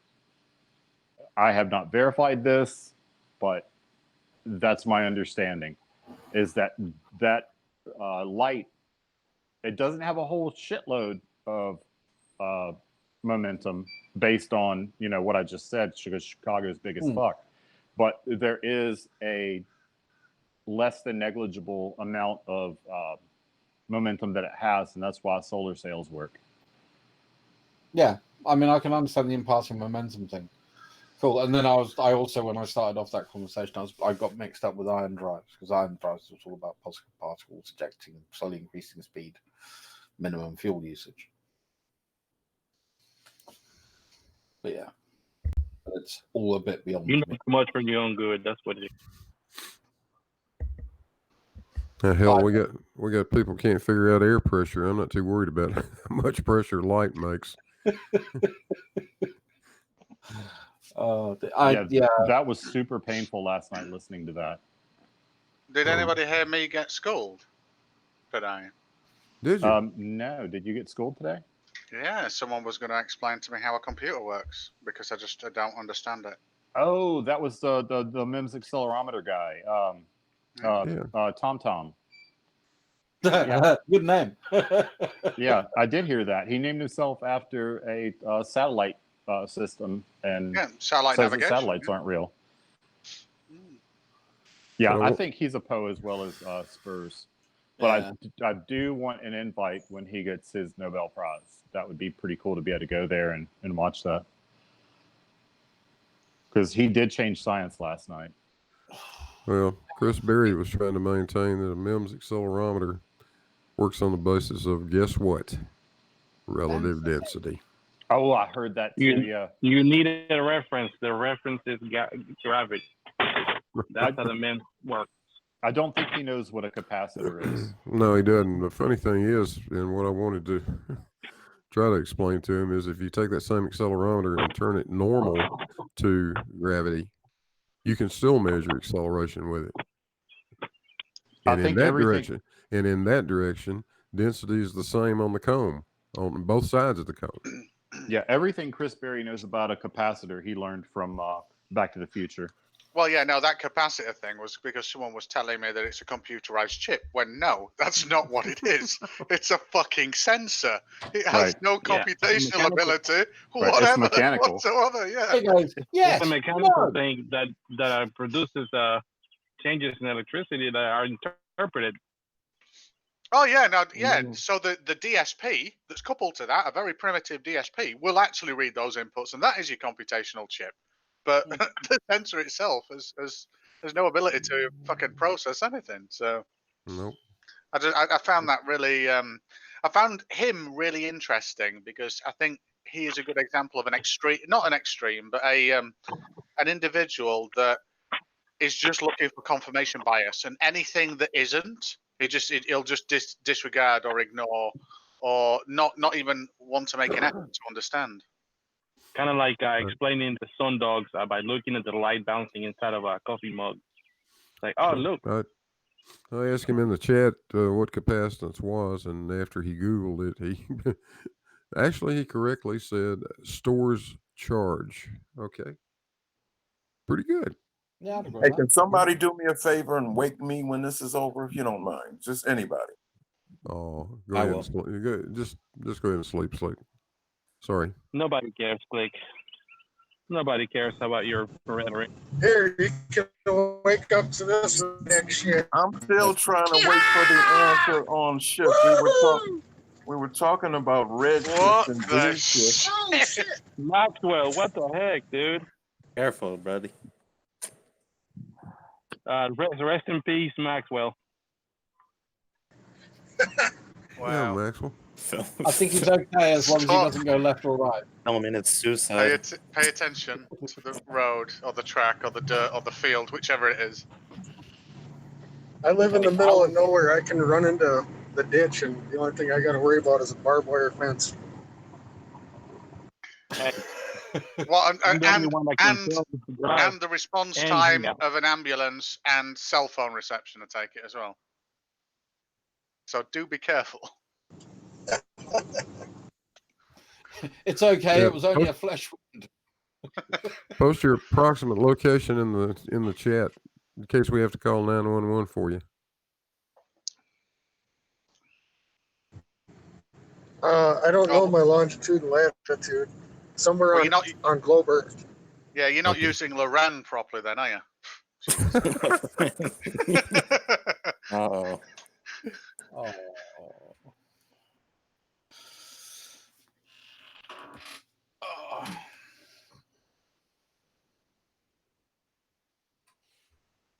God, I leave for a half. All right, are you guys ready to talk about something instead of patting each other on the back and all that kind of thing? I was gonna say, man, I left for 2.5 seconds. You guys are just church mice. Oh man, it's like a chit chat festival going on. Time for the Big Bang, or what? Talking what? about their nails and shit again. They're just chit chatting away and laughing and giggling at each other and talking about people and agreeing with each other. Oh, you made a conversation? Well, yeah, we were just actually having a pleasant Friday evening conversation. You know, those aren't allowed. Those aren't allowed. Regardless with the topic that's more to your liking, Slick. You guys are awfully tough when you don't have an opponent in front of you. That's for sure. But anyway, we were talking. Well, then step up to the plate, afraid of this conversation. Can I just I'm just trying to get an understanding of this red and blue shift with the stars. Let's do this. I was trying to ask this question, but it seems like I can't get it in. I thought understanding was anathema to you. What? What'd you say? I didn't hear what you said. I said my understanding is that understanding things is an anathema to you. A what? An anathema. Fine. Bad. Okay, thank you. I just it's like the antipose, the opposite, the complete negation of what he's trying to suggest. Okay. Awesome. Oh, that was beautiful. Awesome. I never heard that before. Now, I'm trying to get an understanding because the last that we left off, somebody said that they look in a telescope and they see blue stars and red stars. And because of that, they can tell whether they're going away or coming towards you. Again. And I'm just trying to get a little bit of elaboration on that. Do you actually see the stars moving, or is it just the color? And then you just determine that they're moving because of the color? No, it's a measurement of the shift in the light spectrum. Yeah. They move in between measurements. That's not what they're measuring. They're measuring the amount of the shift from the normal color and thus determining whether it's coming towards you or away from you. Right. Similar to if you're hearing a siren on a fire truck, you can hear it whether the sound is compressed or stretched as it comes towards you and then as it goes away from you. Yes, I'm aware of that. I'm aware of the title. Because we know what color stars are. Well, no, it's the lifespan of it, the lifespan of the star. No, it's to do with how. Sorry, the way this works, if I understand it correctly, it's to do with when you split the light spectrum, you actually see lines in the spectrum, in the spectra from distant galaxies, and we see those lines, and they can calculate where those lines should be on a correct image, and from that they determine the level of redshift or blue shift. Okay, now let me get this correct. Now, you just said distant galaxies. Could you just give me a round number of how far a distant galaxy is? Just a round figure. No, you can look it up. Okay, well, what was the question again? What was the question? I'm not an astronomer, so I can say that I think Andromeda, I think, is about 4 million light years away, which I think is about our closest galaxies. Okay, so now you have a spectrometer and you're looking at something that's roughly 4 million light years away. Now I've heard distances like 13 billion light years away. Is that incorrect? No, that's the Hubble Deep Field Telescope pitch. You're now getting onto a different subject and you're not talking about redshift. Okay, so what are they? What am I missing here? Because I was told that they were, observing galaxies moving towards them, and or either come. You know what I'm saying? They were. How did the Hubble determine that galaxies are moving away from them? Because isn't that the same thing as far as Doppler goes, or no? Maybe I'm missing something. How did they? Sorry, I don't understand your question. In other words, isn't the Hubble determining that galaxies are moving away from them using that same? No. Okay, how are they determining this movement of galaxies? How's the Hubble doing this? It's movement of stars. Okay, I'm getting confused. Stars, galaxies. I'm talking. What are we talking here? So the red, they're fixated on certain stars that they can see. Okay. Now, when you're talking other galaxies kind of they're not going in a certain direction. They kind of, I guess, do what they're doing depending on where they're at. Everything we see inside of our galaxy, we see it moving as we depict our galaxy to be moving, I guess you would say. Yeah, somebody said that the Hubble can detect galaxies moving away, expand. That means you said that. Yeah, not galaxies, stars. Yeah. Okay, well, I just got the story wrong there because somebody told me galaxies. Okay, it's not galaxies though. So they can't determine galaxies moving then. No, they can't. No, you can. There's redshift on galaxies as well as redshift on stars. Redshift isn't the expansion. It's what they use to know it's expanding. So we can see we use that. We can use that on a galaxy that's in the opposite direction of the expand. Well, that's not even can't say that. But you're, in any direction. You're going away from Slit's questions. He's asking, how do we know that the spectrum of light we see? How do we determine that that's not just the color of what we're seeing and that it's actually moving away? How do we determine it's moving away from us? By our sun. And that's part of the redshift is the fact of knowing the lifespan of a star. So that's what is the lifespan of a star, though? billions of years. I guess it would depend on the star itself. I guess Depends on the type of star. Okay, so let's just take some an last a average few star that's hundred million years, some can last billions of years, some can last hundreds of billions of years, according to. So how can your so for something that lasts billions of years, how can your observation tell them? It's a theory, Slick. Hang on, hey guys, let him get it out. Yeah, no. I was just, I kind of forgot. I was sorry. So the lifespan of a star depends on the size of the star. Here it is. Yeah, how if a star's lifespan is billions of years, well, how can you a couple of years of observation put a dent in what that star is doing? Because we can determine by the luminosity of the star how large it is, and thus deduce the life expectancy of the star. Yeah, we're not exactly seeing the star change color. It's the stars that we see in as far as we can see. Fun fact: smaller stars live longer than larger stars. We have a medium-sized star, and thus its life expectancy is about 8 billion years. And that's because the bigger it is, the more volatile it is. Correct. Right. Well, because it's burning hotter and faster. Okay.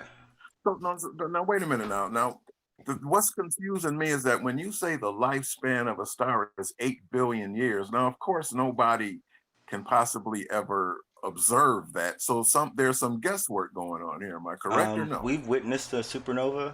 I don't pin me on that one, but it's kind of like the idea of we knowing what the gases that accumulate around the sun is, and they scientifically deduce how long it would take, I guess, to burn all that out, I guess. And it's also the fact that the color spectrum determines what elements are present in the star, which tells them what generation of star it is. That's another fact they include in. The trouble is we're not astrophysicists, Slick. So to ask us for the exact mechanism of how all this works, we're going to end up by saying we don't honestly know all the details, because this is not what we do. Now, if you want to talk about building a data center, I can go into extreme detail down to the nth degree. Well, hang on, because there's one aspect of it that should be talked. It's also the fact that, and here it's not always talked about, but this is the reality of it. It's based on the physics that we know in works.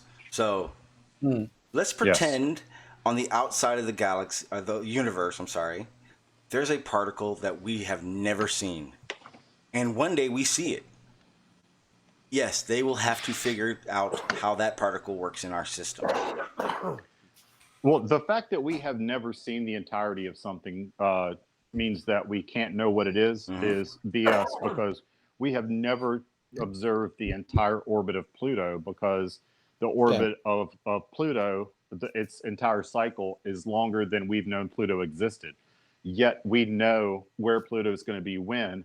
And holy shit, every time we look, it's exactly where we think it's going to be. Yeah, because you can know something without having observed the entirety of it. I would say differently, because I would say that even astronomers would then say that they don't know without uncertainty that the orbit of Pluto does this every time. They wouldn't do that. What would a scientist say they know without uncertainty? Oh, no. They would say they know the orbit only because of the predictions that is made. It is there every time they've predicted it and observed. So as long as that continues, you are correct. It is the fact that is what. But again, science never proves anything, so they're not going to ever tell you they can prove. Please don't misunderstand what I'm saying. 99%. I'm only clarifying it, so it's because that's where a lot of people start confusing shit like that. I think let's be pedantic, Shawn, and say that Pluto will continue in its projected orbit unless influenced by an outside force. Right. Nothing in science has 0% uncertainty. Like stuff that we've seen a billion times on the billion and 1th time does not have 0% uncertainty. So if anybody thought that's what I was saying. No. All I was doing was clarifying it, because that's like the spot where a flat earther will start questioning and in my opinion, it's a good question. Oh yeah, yeah. Cause, I get it. Because what I know brought, their yeah. tricks. Because the thing is like when you're explaining it, you're not thinking what I just said. You know what I mean? In the sense of you having to. But the thing is that if it's brought with all the confidence of it's a fact, period, it becomes harder to sink in and think it's factual. I guess I don't know how to explain it. It's no, I know what you're saying because I'm used to speaking with people who already understand the nuances rather than people who are looking for looking for something to quibble with. Yeah. Well, yeah. I mean, if you constrain yourself to the concept that the only way I could know for sure is to see a star born and watch it through its life until it explodes. If that's the idea, then you can never know anything about the universe for sure. And we would have never done anything. It will never. Stop. That still doesn't stop people from just asking general questions because that's right. The reason I'm asking these questions is because I'm trying to understand the information that is being used to come up with these things. So that's why you ask questions. Yeah, I think somebody made a really good point earlier too. I don't know of anyone about a quibble. It's not a quibble. I think somebody made a good point earlier too, like that. I mean, nobody on this panel that I'm aware of is an astrophysicist. I'm certainly not. I don't know of any astronomers sitting here either. So a lot of what we can tell you is just the very top end basic stuff from my point of view. But I take it we have actually observed stars of similar masses, and we can observe them at all different parts of their life cycle, all the way from gaseous clouds outputting stars to with the supernova, and that's the full cycle. Just like in biology, I watched a documentary on evolution of complex systems and things. One of them included the human eye, which I found interesting. Now, to look at the human eye and say this is incredibly complex, it must have been designed, that's how complex it is. But the problem is we can see species on our planet and go back in steps of less and less complexity till we get to single cell based light receptors. And it's also the fact that the evolution of the eye happened in 3 different ways at 3 different times. That's the other thing I find really fascinating about it when you look at the fossil record and life on Earth. The thing that I'm hearing though in this conversation, you in one sentence you say, well, we don't know because we're just not that advanced. And then in another sentence, you're talking like you know it all. It just sounds so confusing. No, it's not we're saying we know it all. It's the fact that we accept the evidence that's being presented as being reasonable. But no, when you say you accept the evidence, are you just saying you accept what you read? No, it's more than that. We accept what we understand. Yeah. You say accept the evidence. I'm wondering what evidence are you talking about? Have you seen actual evidence? Information. No. It's information, not evidence. Just like information. Right, that's what I'm saying. So it's information. You're saying I accept the information about the evidence. That's what you're really saying, right? No. So with the eye, just the same thing as a star, I would assume. We can see different species with different evolutionary traits that detract from ours all the way back to single-celled light receptors. So each one of those observations, all the way up to complex organisms with complex optics in their eye, we can think, well, hang about, it's plausible for us to evolve from that single-celled light receptor to having a really complex eye over the course of billions of years. We look at that as evidence. It's evidence of evolution. And then we say, well, it's plausible. It's not to say we absolutely did. It's just very probable we did. I heard your point, but now based on what you said, aren't those single cell things still evolving? How are they still what they are over billions of years if they're evolving? That doesn't make sense. Did they stop? Well, no, because organisms are what's called plastic to their environment. Yeah, but that's not my question, but sure. No, it is. If an organism is in a niche where it is the best fit, it won't change. It doesn't need to. Change is only brought on through extreme. So advantageous mutation tends to be, oh, it's got a bit warmer. Oh, the food's slightly changed. Oh, there's a new predator. these are all things that an organism will react to, a change in its environment.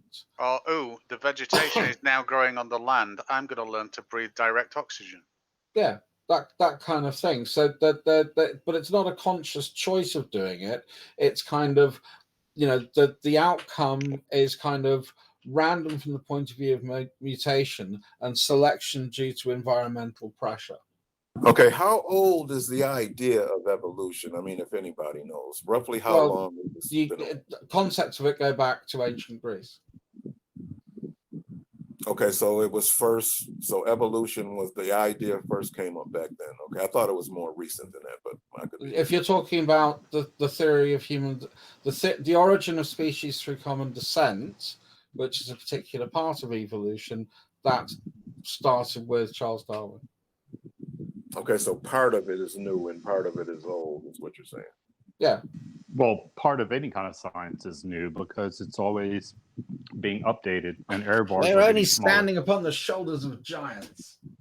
And, like I said, it's just that in the conversation, it just seems like people are doing a lot of guessing and just passing it off as like this is evidence of what happened billions of years ago. That just seems, kind of far-fetched. Because if you guess and your guess is wrong, then it's cast aside, and that's how science works.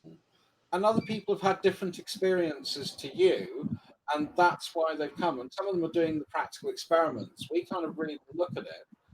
When it comes to archaeology, I can say, yes, I've done it, and I help, and I still help do it to this day. Yeah, Slick, have you ever done trial and error? The reason it sounds so confusing, because like I said, on one hand, you're saying, listen, we don't know because we're only lay people. And then in the other half of the conversation, you sound like experts all at the same time. Because we accept the preponderance of the information and evidence that has been presented. I'll ask again, Slick, have you ever done trial and error to solve a problem? Well, I mean, that's a vague question. You mean like what? Like, give me a for instance. I mean, off the top of my head, I didn't have that in my mind. So. Ever get the combination on your bike lock? That's a good one, yeah. Thank you. Or the little thing in the newspaper where you draw the line and you try to get from the start to the end. Have I ever forgot the combination to a lock? Sure, go ahead. You know what trial and error is? Yeah, trial and error is, from what I understand, is that you just keep trying something until you get the result that you're looking for. Well, it's a process of elimination. Same thing, but sure. Okay, have you ever done that?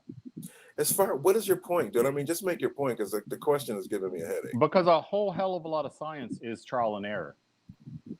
Okay, so what's your when you ask ladies out, when you ask them out and they say no, so you get an answer. I mean, you haven't gotten a yes yet, but kind of like that. I didn't understand the word you said. Okay, you know how you do the little maze that's in the newspaper? You draw the line, it says you start here and you try to find your way through, but every now and then you hit a dead end, so you go back and then you try a different path and you hit a dead end, and eventually you get to the end of the maze. Okay. That's trial and error, and that's what science does much of the time. You know what? So yes, it is a lot of it is guesswork. So how do I know that? Guess and you guess wrong, then you eliminate that possibility. I understand, but when do they know that? How do they know that they're not still in the error phase? How do they, How do they? Because you get a consistent result at some point. You do it, it works. You do it again, it works. You keep doing it again, it works. You manipulate some of the other inputs to see, okay, well, what if you've reduced the temperature by 10 degrees?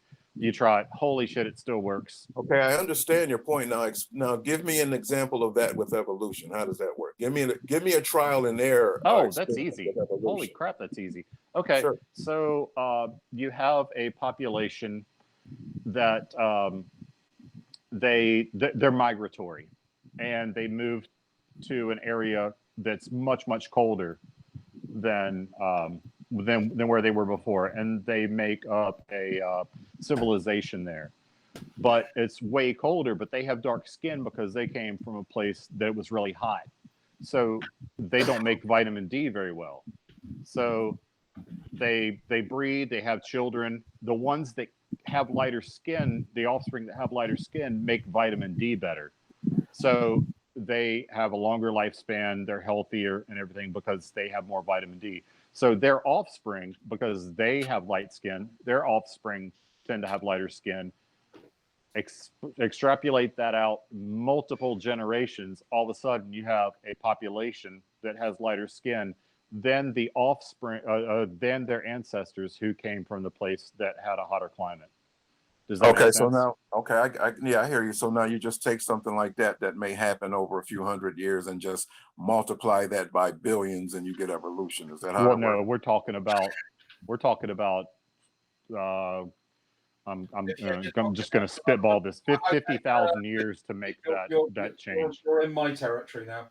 So the earliest evidence that we start to have of Caucasian light-skinned people in Europe is around 8,000 BCE.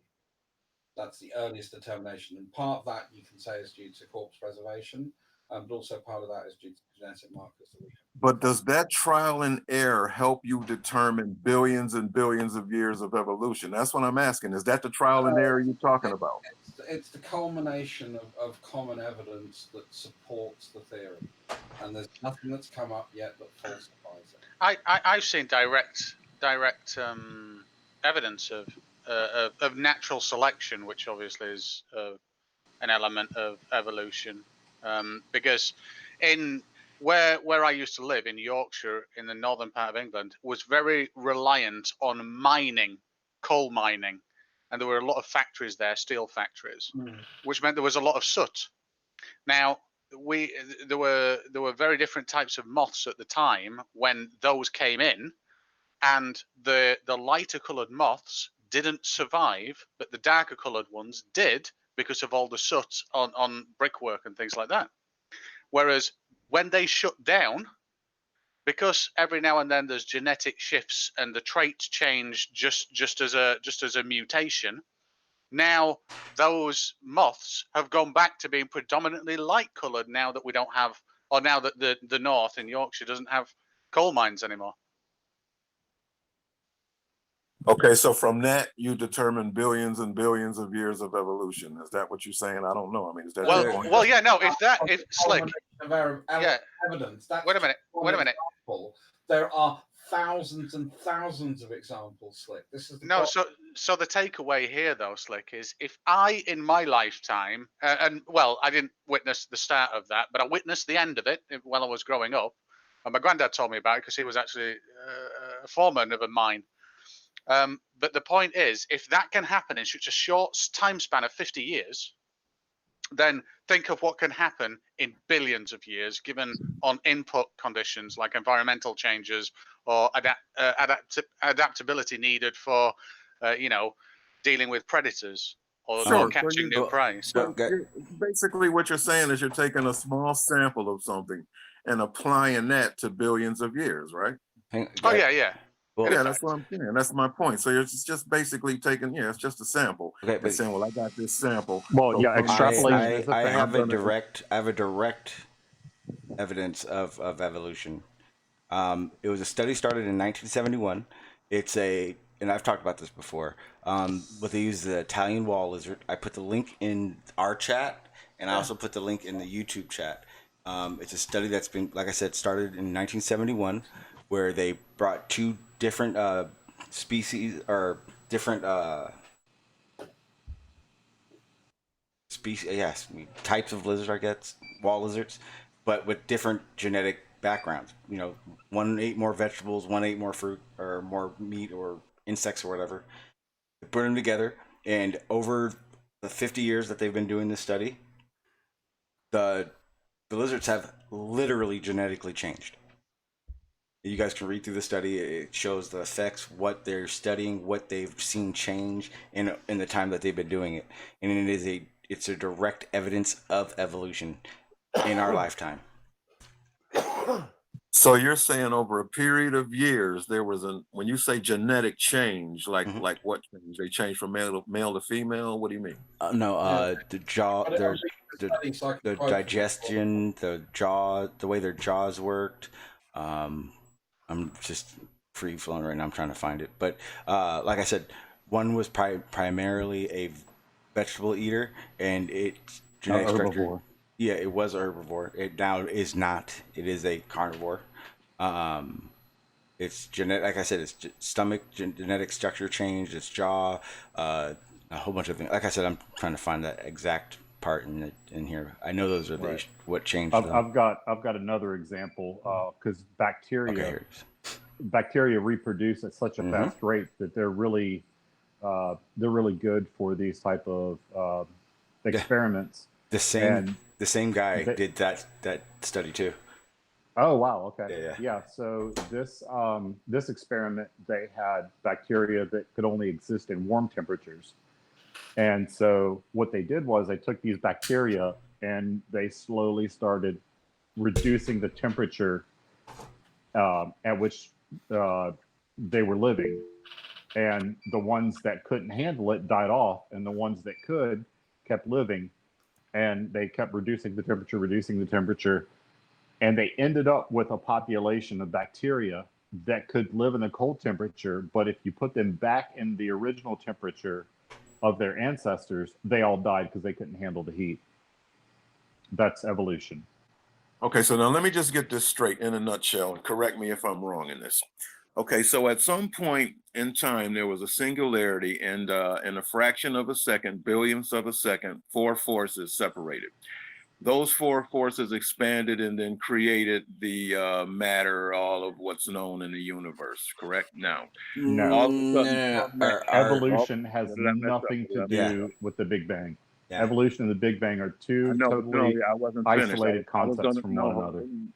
I was going to wrap this whole story up in one. It was just if you just hang in there a few more seconds. Yeah, let him get it all out. Yeah. All right.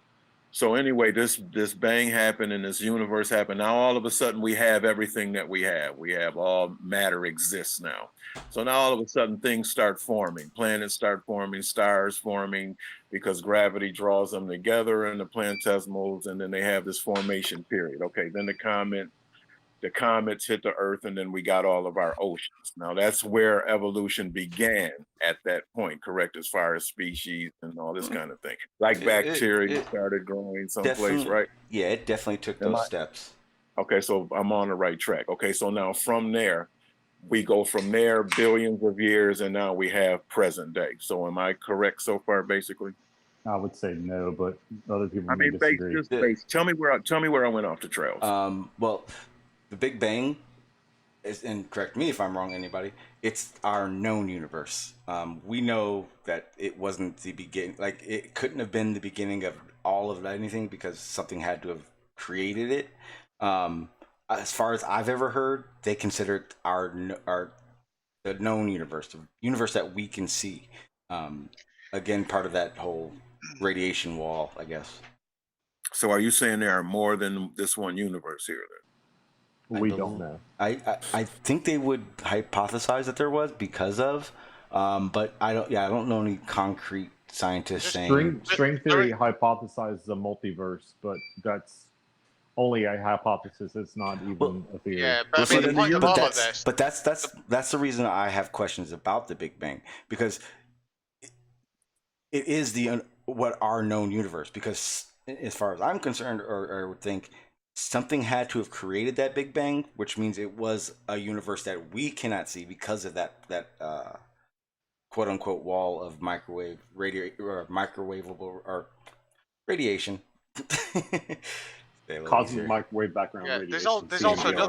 There's also another theory, but again, these are all just theories. There's the theory that you can get something from nothing, but you have to produce a positive and a negative. So, and this is actually a general theory as well.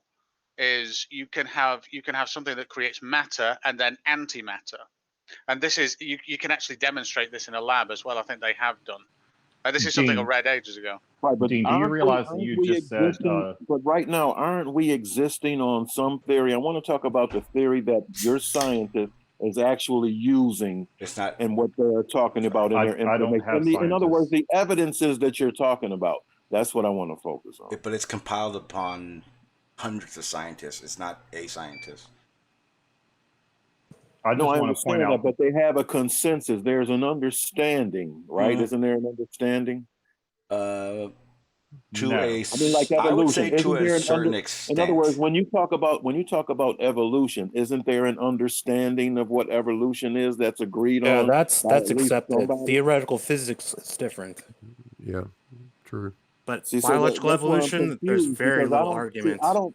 I'm having a hard time finding out what evidence of what. When you say you have evidence of something, that's what I'm talking about. Slick. So I'm not talking about theories. I'm talking about. Slick, do you enjoy reading? Do you read books?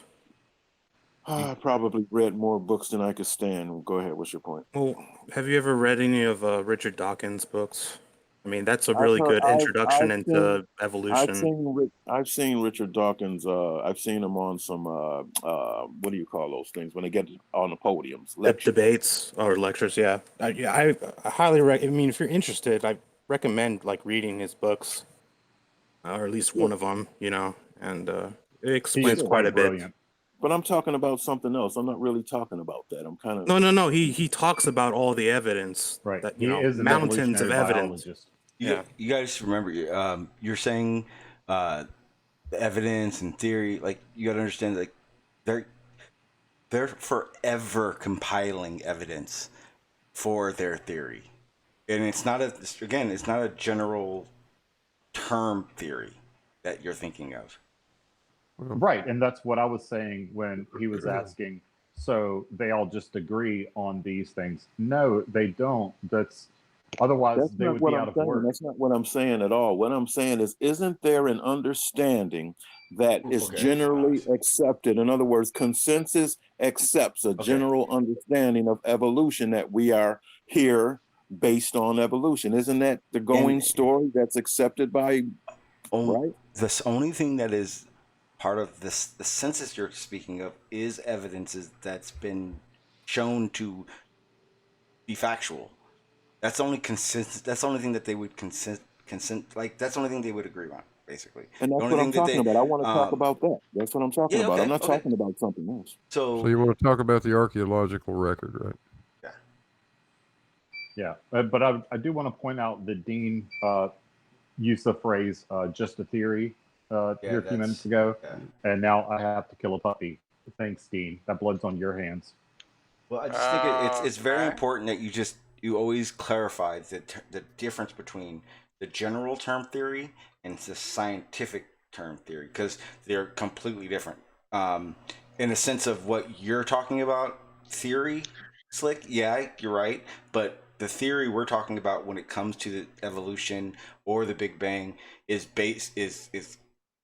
a theory based on the evidence compiled to become facts. And that's what I want to talk about. Okay. I just want to stick to that. Yeah, sure. That's what I was trying to clarify. I was saying I was trying to get clarity and think, in the conversation, I'm trying to see if I'm understanding what's happening. That's why I was talking about. Yeah, I get it. No worries. Okay. So I'm under the understanding that, like I said, forget about the Big Bang part. I'm talking about the part where planets form. That's after. So that has nothing to do with another universe. Earth is but anyway, here. Planets formed. Okay, so the Earth formed to a sphere from gravity and planetesimals pulling it together and all that. Then it got hit by comets, and that's how we got our oceans. Now, at that point, as far as this evidence shows, that's where evolution began. Am I correct or incorrect? The building block. I couldn't say that. I would say more that's how the building blocks started. I don't think it could have been a single event.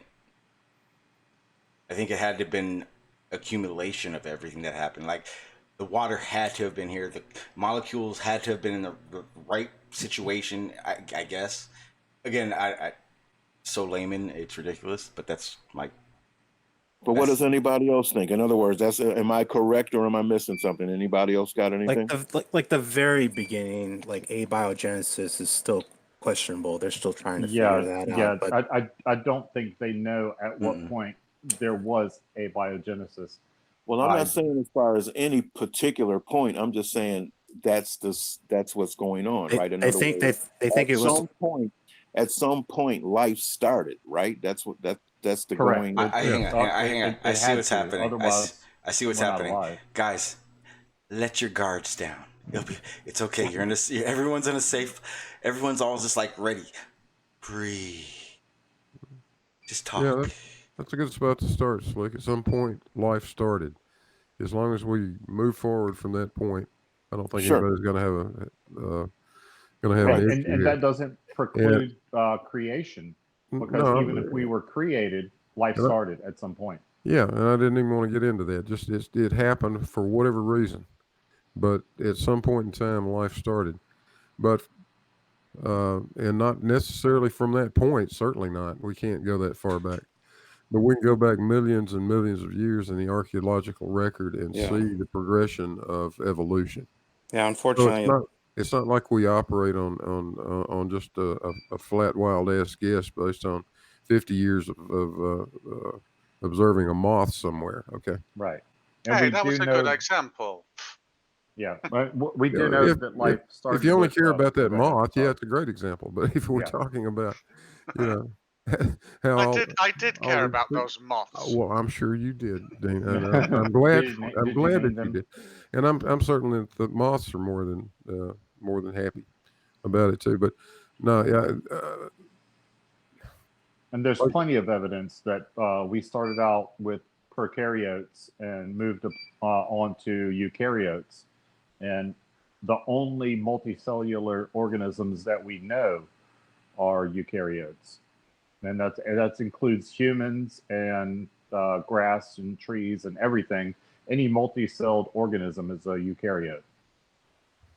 Okay, so I just want to establish, okay, so at some point life started, and that was just some microscopic whatever it was, till the present day. And we have everything we have now as far as life goes. The thing that I'm asking is that, and to you, all that is just random. It just happened all on its own. No guide, it just by itself. That was just an accident, and this is the result of that accident. Well, it happened due to environmental pressures.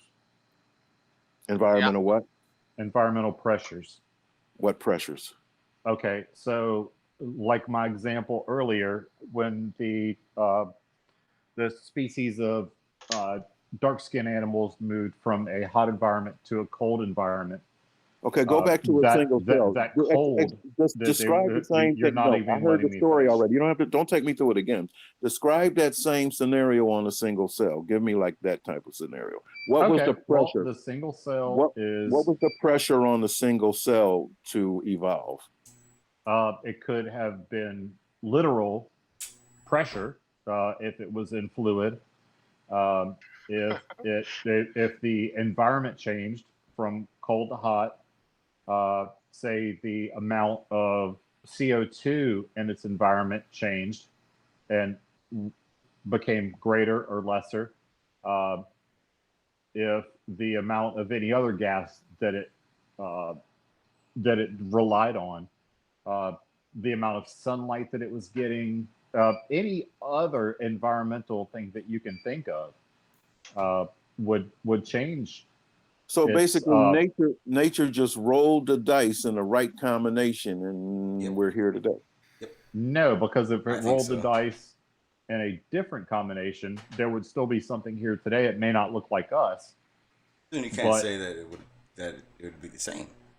That we don't know. Right, because the environmental pressures would be different, and that's why I take exception with Elon Musk, who wants to set up a settlement, a colony on the moon as a backstop in case we destroy the Earth or the Earth is destroyed by some reason.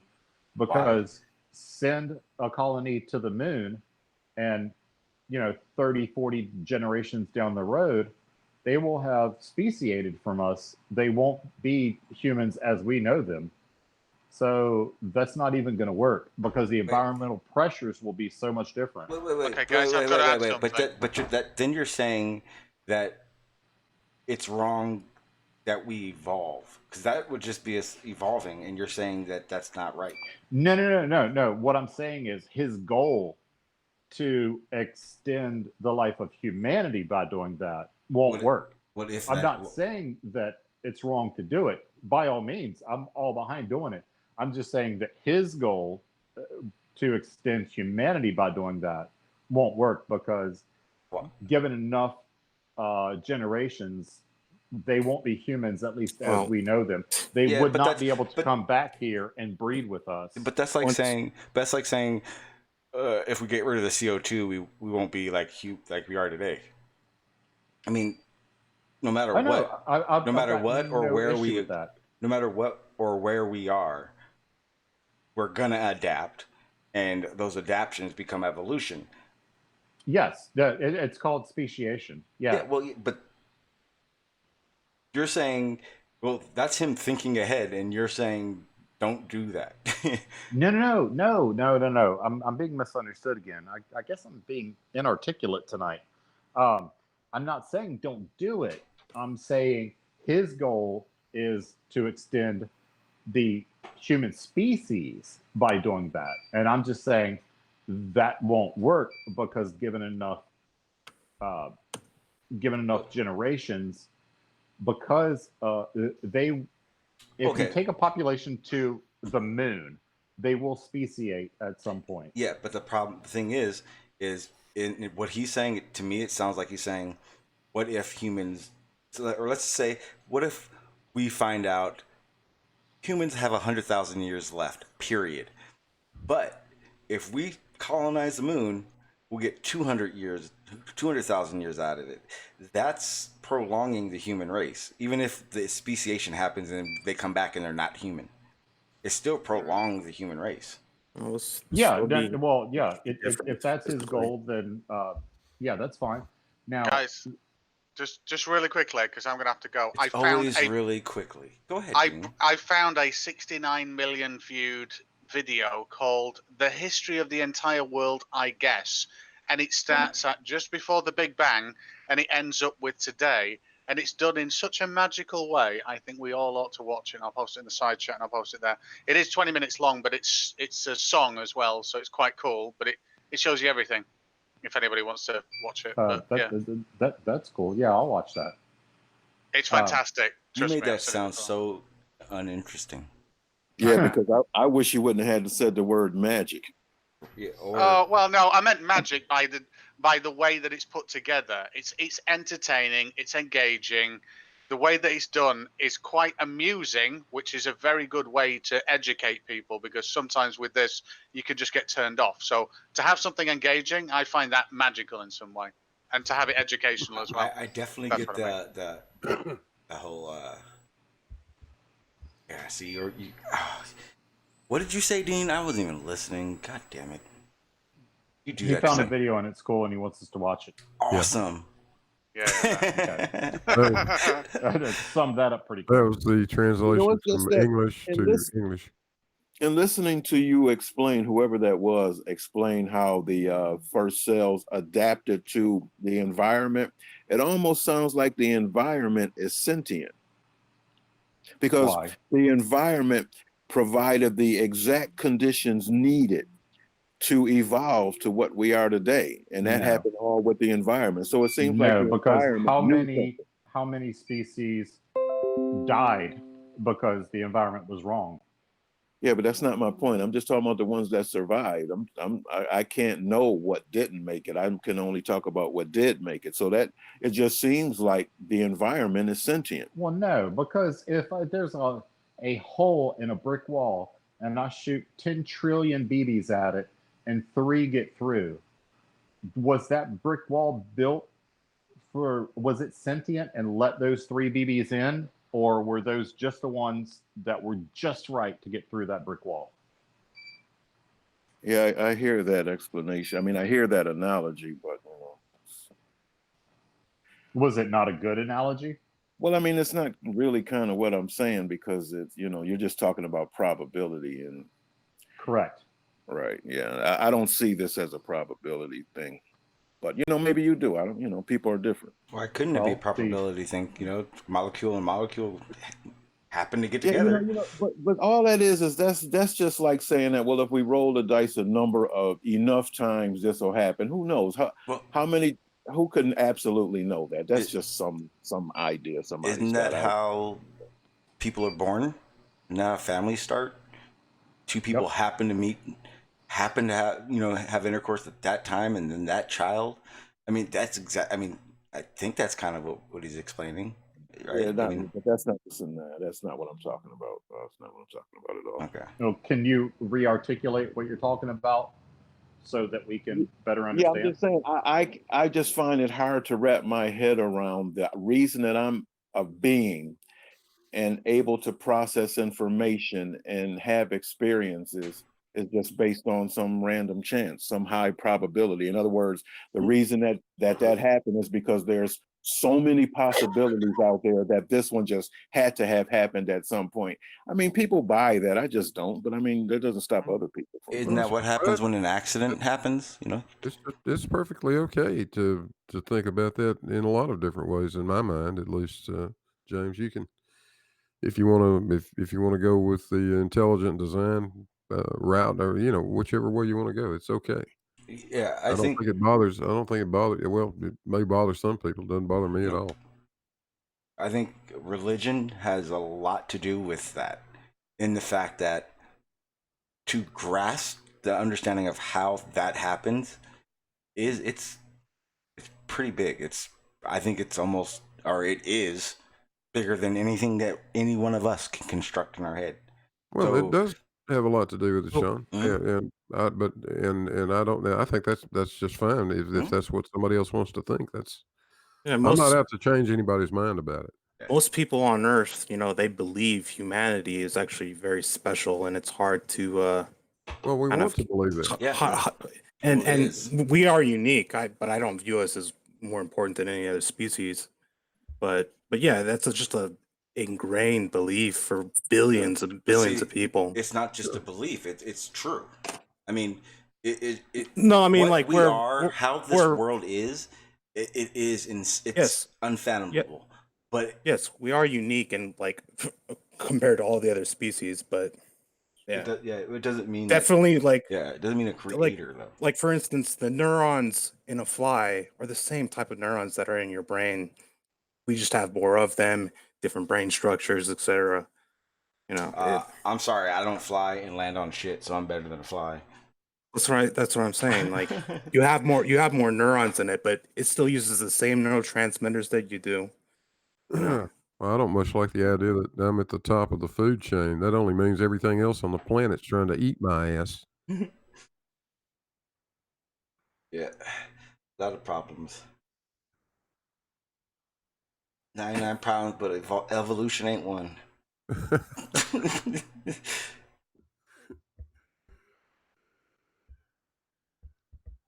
It's a very interesting subject. I know that it's because even like religion, to me, that's just the other side of the same thing with these stories that just seem so, it's like, wow.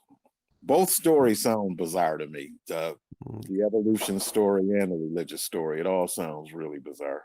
But one's based on story and the other one's based on fact-checking stories. Yeah, I don't know about that, but I mean, just think about how much less fun this place would be if we knew for sure all of these things.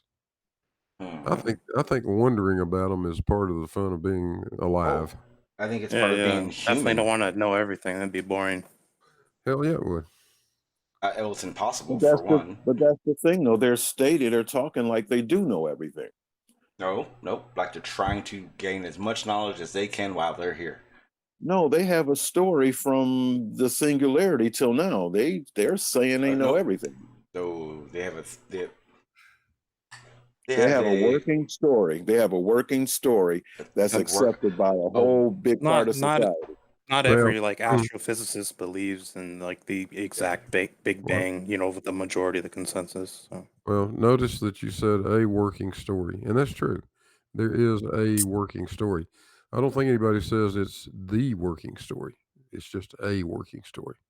There's a difference. Right, but they talk about it like it is. They, the way it's discussed, like when I watch documentaries and stuff, they say this happened, that happened. Well, yeah, true. I mean, if you get somebody like Lawrence Krauss, who's really arrogant, I mean, yeah, you're gonna have people like that be like, "This is how it is," and then F you. But not everybody's like that. Well, the reality is you got to determine whether or not it's someone who's trying to express why their theory is more relevant than someone else's, they're going to talk about it. Same way creationist is going to talk about evolution differently than someone who believes in evolution.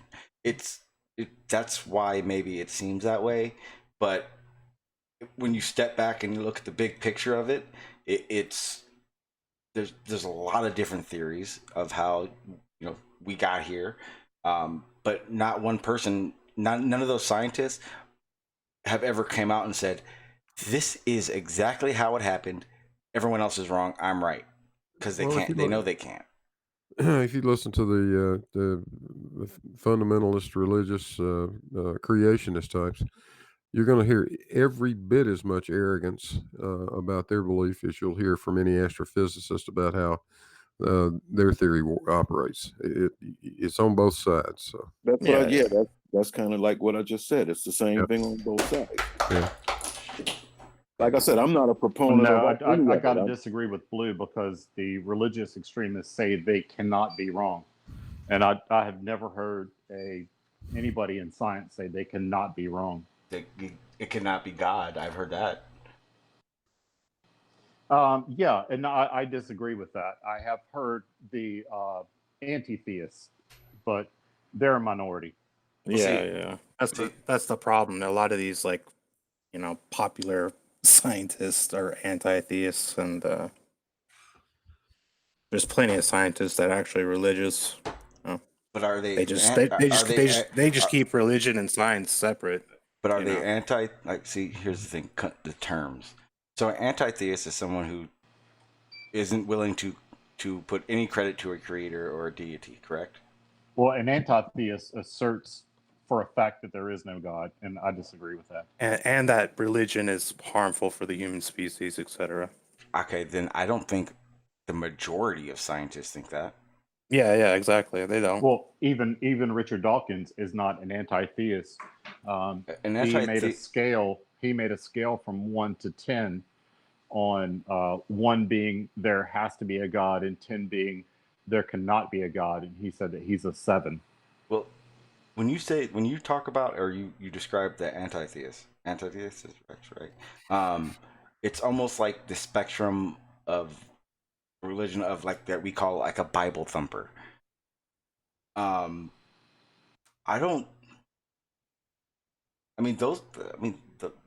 Those aren't. There's no mainstream scientists that do that.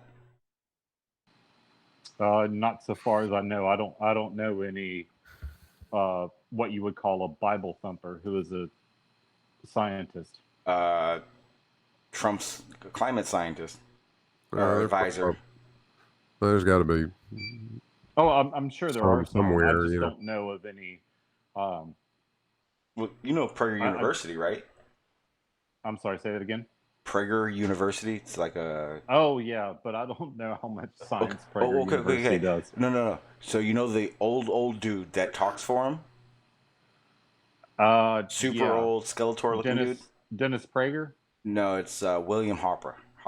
No, I'd probably know him if I saw him. Oh well, he does a lot of those talks.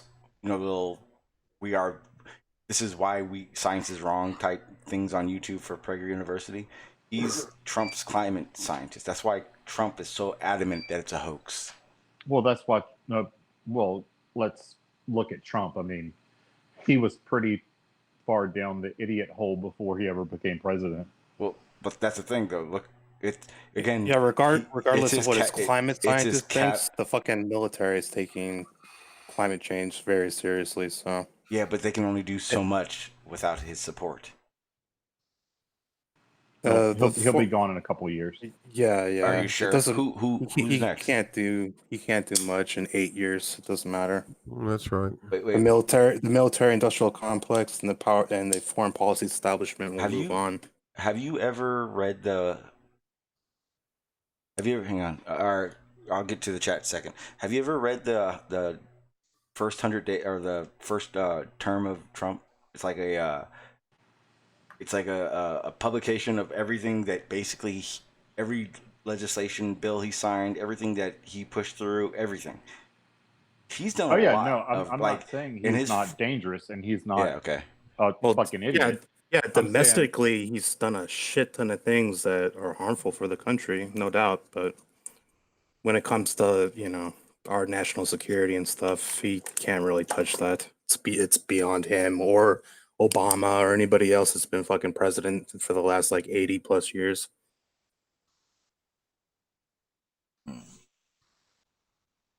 Just talking strictly from a geopolitical standpoint. Okay, well, foreign relations. In the sense, okay, well, the issue I would have for instance, is in his term, he's everything Obama did to shut down drilling on offshore and on land. Trump is reversed. So I mean, I guess you did say you didn't say he wasn't dangerous, but I mean, he's dangerous, and a second term is going to be the worst thing ever. Problem is who's next? Who are we voting for next term? Yeah, it might even be worse. Fucking who knows? Could have had Hillary. It doesn't look like we're not going to stop, burning fossil fuels anytime soon. So you can't. It's not going to happen. Well, it's not a matter of we will when it becomes. We would like to, but it's not. Yeah, practical. if there's like a catastrophic event or a couple catastrophic events where millions of people die, then there might be major change. Once it becomes financially advantageous to burn something else or use something else, we'll be using that something else. They're doing that right now. They're making their money on fossil fuels, and now this solution is their money. And I get it. It's the beginning, but I don't see how the industry could be can partake so much in the solution that would only drive them out of business. I just don't see it. Does it make sense to me? Well, look at Germany. I mean, Germany uses renewable energy on a massive scale. They also do geoengineering on a massive scale. Well, everything is going to be economically driven. Well, that's just a fact of life. Well, just know that Germany is the leading country that continues to do ocean fertilization. They've actually been busted a few times. All the countries are in on it. It's not just here. You're saying something, Blue? No, I'm just musing over that one. Germany being involved in the oceans, they don't have a lot of access to the oceans.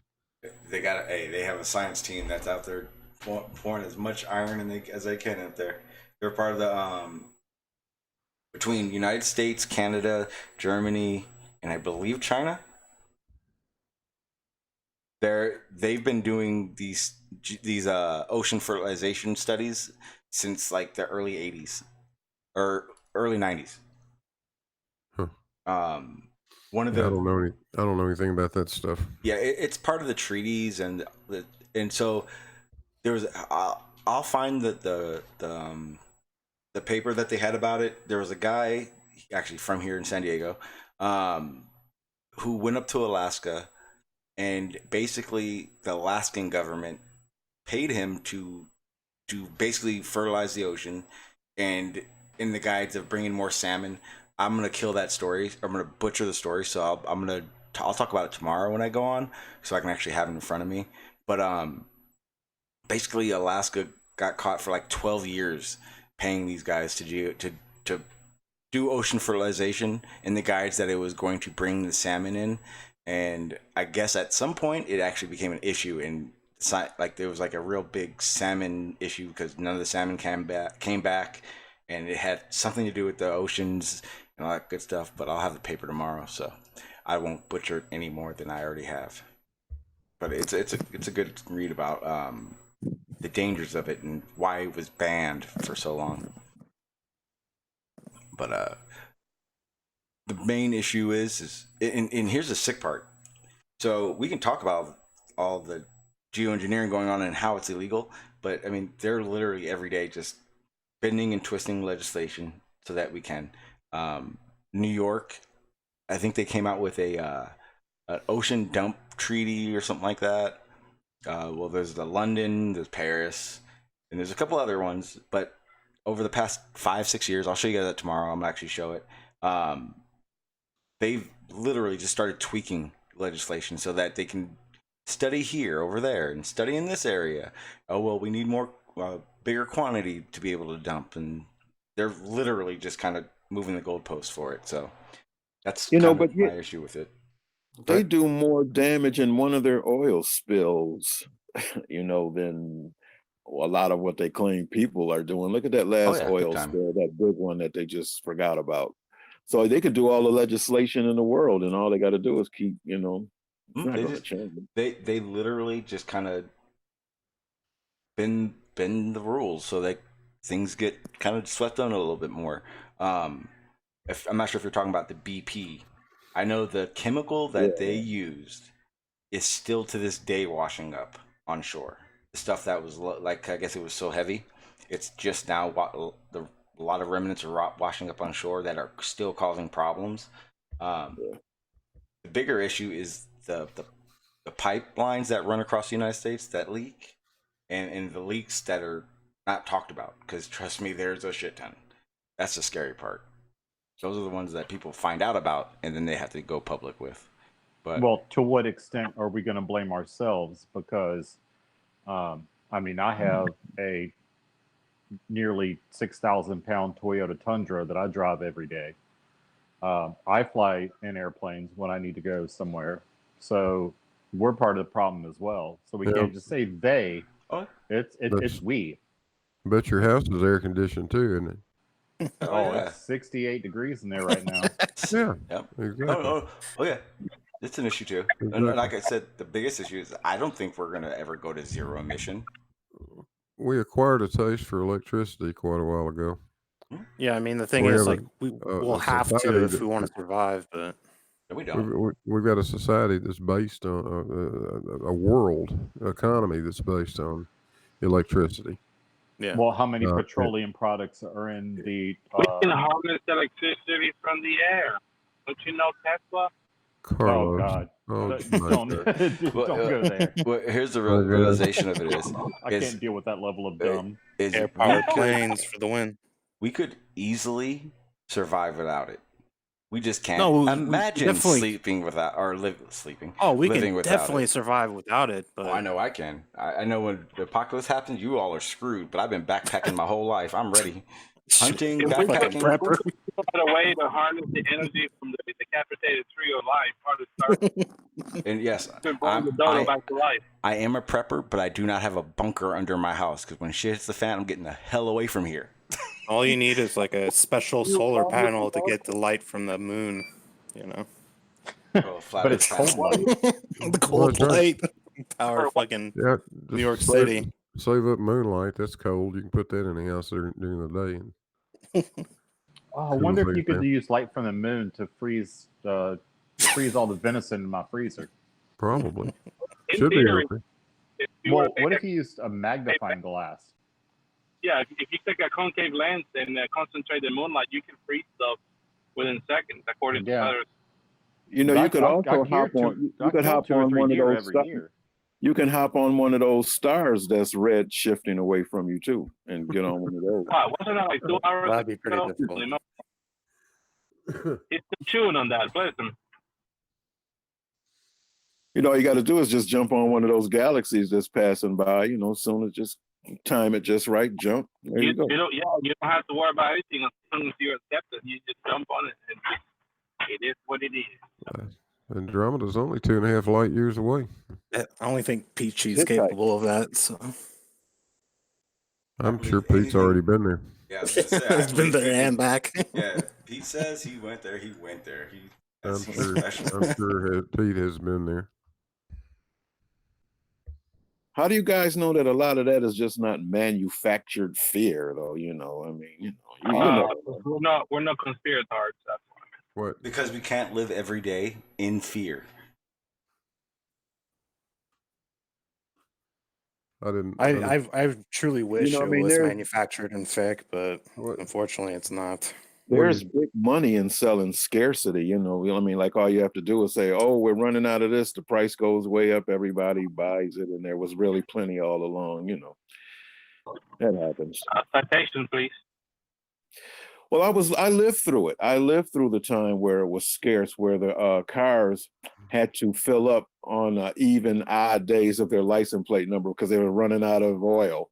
That was in the 70s. They were running out back then. So that sort of changed, you know. It's just selling scarcity. It's, you know, it's a neat trick. Yeah, luckily we don't have to deal with that anymore. Well, gentlemen, I think I gotta go. I gotta go take the dogs out. I feel that we are not yelling and screaming, and it's always a good time to shut down before that happens. Thanks, Carlos. No, all good. But Carlos, I do again thank you for Skyping me that list, even though I didn't check it. I do appreciate that. No problem, my dear. Slick. Yes, sir. Thank you for being on the panel, man. We have definitely butted heads in the past, but I appreciate your respectfulness here.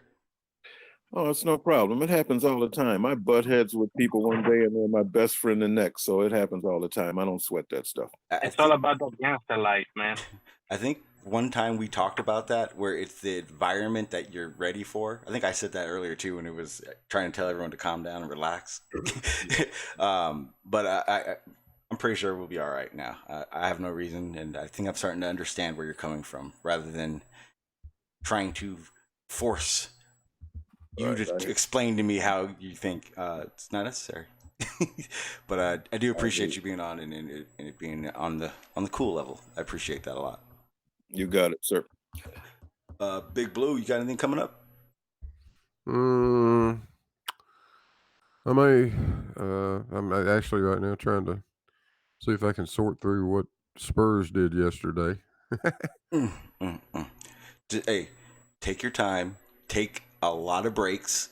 Don't want too much of Spurs in your head. It's painful. I can tell you that much. I'm telling you, don't dismiss Spurs too quickly. Don't dismiss them too fast. I'm sorry, man. I've heard sticky air. After you hear sticky air, it's hard to go back, man. Oh man, Spurs is one of a kind. Yeah, he's one of a kind. I can't handle him though. He's one of a kind. But yeah, that's what I've been messing around with. So cool. We can't wait to see that. But maybe we'll get something out in a few days. Awesome. And I also wanted to do that talk we're gonna have probably push for like next week. Okay. Because I'm gonna try to get the panel going of like Dr. Bob and all that, and a few others, Cliff, people that that been in the conversation, for having deep conversation and something broke it up or stuff like that. I just want to continue it. Definitely want to hear Barney's view on it because he kind of balances me out when it comes to my my bias side to it, and I appreciate it because I have started looking on both sides of it now. So it's I'm actually finding a lot more stuff than I realized I would have, but I can't just go at it thinking everything is bad. I know that. But yeah, definitely want to get that. That's like on top of my list of things I want to get, want to happen at Hangout. What else is coming up? Oh, I'm trying to structure Hangout in Mania. We're gonna see how that works out. As of right now, all I can really come to the conclusion of is it's gonna be a lot of yelling and screaming, and I don't know if I can handle that for 2 hours because some of the people that I was thinking will do it for 2 hours. So we're gonna see how that works out. I don't know how Hangout in Mania is gonna happen, but it will happen. What else? Can't think of anything else. I'll be on tomorrow. What time?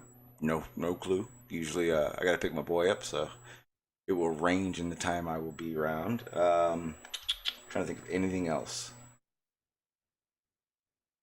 No, I think that is it. I'll read the super chat in a second. Yeah, guys, I'm gonna go ahead and end it because otherwise I'm gonna do my rant thing. And or Cliff, you got anything? No, sir. As far as whatever the hangout is you want to have, just let me know, and I will be there. Cool. Awesome. Yeah, I can't think of it. I think everyone's still in shock with the whole chemo thing. we'll just let that be. Maybe we'll do like a memorial for chemo ideas or something tomorrow. I got so many of them. It's wonderful. Yeah, I'm out of here. I feel myself in a nice slow rant starting. So, guys, again, thank you. I appreciate it. Slick, Blue, Liff, Loken for the super chats, man. I do appreciate that. You have no idea. And then have a good one, sir. I'll talk to you guys on somewhere else. All right. Great. All right, guys. Yeah. Like I said, I think that was my best Slick experience. Usually, you know, Slick's on a panel, and by the end of the panel, everyone's in uproar and freaking out. I do commend Dress for addressing, you know, the fact that he did see himself elevating.